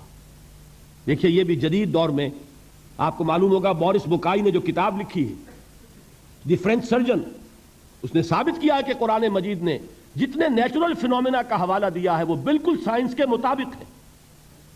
آج ہمیں یہ معلوم ہے کہ حس جو ہے وہ صرف کھال میں ہوتی ہے، کھال حساس ہوتی ہے، کھال اتر جائے نیچے جو ہے گوشت جلے گا، آپ کو تکلیف نہیں ہوگی۔ معلوم قرآن نے کہا ہے کہ جب کھالیں ان کی جھلس جائیں گی ہم نئی کھال دے دیں گے، تاکہ وہ سوزش جو ہے، وہ جلن کا احساس برقرار رہے، وہ ختم ہونے نہ پائے۔ حالانکہ اس کی ضرورت نہیں ہے، اگر اندر کا گوشت بھی حس والا ہوتا تو پھر کھال دوبارہ عطا کرنے کی ضرورت نہیں ہے. گوشت جلے گا اس سے بھی جلن کا اور سوزش کا احساس ہو جائے گا. لیکن قرآن کہتا ہے کہ نہیں، کلما نضجت جلودہم بدلنا لہم جلودا غیرہا، جب ان کی کھالیں جھلس جائیں گی، جل جائیں گی، ہم ان کی کھالیں بدل دیں گے تاکہ وہ سوزش برقرار رہے. ثم لا يموت فیہا ولا یحیا، پھر نہ وہ اس میں جی سکے گا نہ مر سکے گا، نہ زندوں میں ہوگا نہ مردوں میں ہوگا. موت کو پکارے گا، کاش کہ موت آ جائے جو مجھے اس مشقت سے اور مشکل سے چھٹکارا دلا دے. وہ موت جس سے اس وقت ہم بھاگتے ہیں، اگر خدا نہ خواستہ اس جہنم میں جھونکے گئے تو پھر موت کو پکاریں گے اور موت نہیں آئے گی. اس عذاب سے، اس ابدی ناکامی سے، اس خسران سے، اس ابدی ہلاکت سے بچنے کا کوئی راستہ ہے؟ وہ جو میدان حشر میں پکاریں گے لوگ، این المفر، کوئی جائے فرار ہے، کوئی جائے پناہ ہے؟ وہ جائے فرار، وہ جائے پناہ اس دنیا میں اللہ نے ہمیں عطا فرمائی، اسی کا نام صراط مستقیم ہے. الا الذین آمنوا وعملوا الصالحات وتواصوا بالحق وتواصوا بالصبر. ایک راستہ ہے، اس کے یہ 4 نشان ہائے راہ ہیں، سنگ ہائے میل ہیں. پہلا ایمان، دوسرا عمل صالح، تیسرا تواصی بالحق، چوتھا تواصی بالصبر. اس صراط مستقیم پر بچو گے، نروان حاصل ہو جائے گا، نجات حاصل ہو جائے گی، کامیابی سے ہمکنار ہو جاؤ گے، اس ابدی خسران سے نجات پا جاؤ گے. اللہ تعالی ہم سب کو اس کی توفیق عطا فرمائے. جیسا کہ میں نے عرض کیا ہے، اب بقیہ 4 دنوں میں ان 4 چیزوں پر بحث ہوگی. ایمان کی حقیقت کیا ہے، عمل صالح کی حقیقت کیا ہے، تواصی بالحق کی حقیقت کیا ہے. یہ گویا کہ انڈیکس ہے قرآن کا، یہ ایک فہرست ہے کہ جو قرآن مجید میں اس سورہ مبارکہ میں دے دی گئی. ایمان کسے کہتے ہیں، کن کن چیزوں کو ماننے کا نام ایمان ہے، ایمان کے درجات کیا ہیں، ایمان کے مقامات کیا ہیں، ایمان کے لوازم کیا ہیں. پھر عمل صالح کسے کہتے ہیں، اس کے کون کون سے شعبے ہیں، کون کون سے حصے ہیں. پھر تواصی بالحق کیا ہے، تواصی بالصبر کیا ہے. ان 4 چیزوں پر گویا کہ ان 4 دنوں میں، بلکہ آج کے دن کو شامل کیجئے تو 5 دنوں میں سورۃ العصر ہی پر ساری گفتگو ہو رہی ہوگی. لیکن ایک اعتبار سے یہ پورے قرآن مجید کا خلاصہ بھی سامنے آ جائے گا، اس لیے کہ قرآن مجید میں یہی تو بحثیں ہیں. قرآن مجید میں ایمان کی بحثیں ہیں، عمل کی بحث ہے، تواصی بالحق کی بحث ہے، تواصی بالصبر کی بحث ہے. ان 4 کے علاوہ اگر کوئی چیز ہے تو وہ والعصر میں ہے. زمانہ، یہ گزرنے والا زمانہ، اقوام سابقہ کے حالات کیا تھے، قوم نوح کیسے برباد ہوئی، قوم لوط کیسے تباہ ہوئی، قوم ہود اور قوم صالح کا کیا انجام ہوا. یہ ساری چیزیں، ازل میں کیا ہوا، ابد میں کیا ہوگا، ازل میں کیا تھا اور قیامت کے بعد کیا ہوگا، یہ سب کیا ہے، یہ زمانے کی وہ قسم جو کھائی گئی. والعصر، یہ ساری چیزیں سمولی گئیں ایک قسم میں. ان الانسان لفی خسر الا الذین آمنوا وعملوا الصالحات وتواصوا بالحق وتواصوا بالصبر. اللہم ربنا اجعلنا منہم، اے اللہ ہمیں ان لوگوں میں شامل فرما. اللہم ربنا اجعلنا من الذین آمنوا وعملوا الصالحات وتواصوا بالحق وتواصوا بالصبر. آمین یا رب العالمین.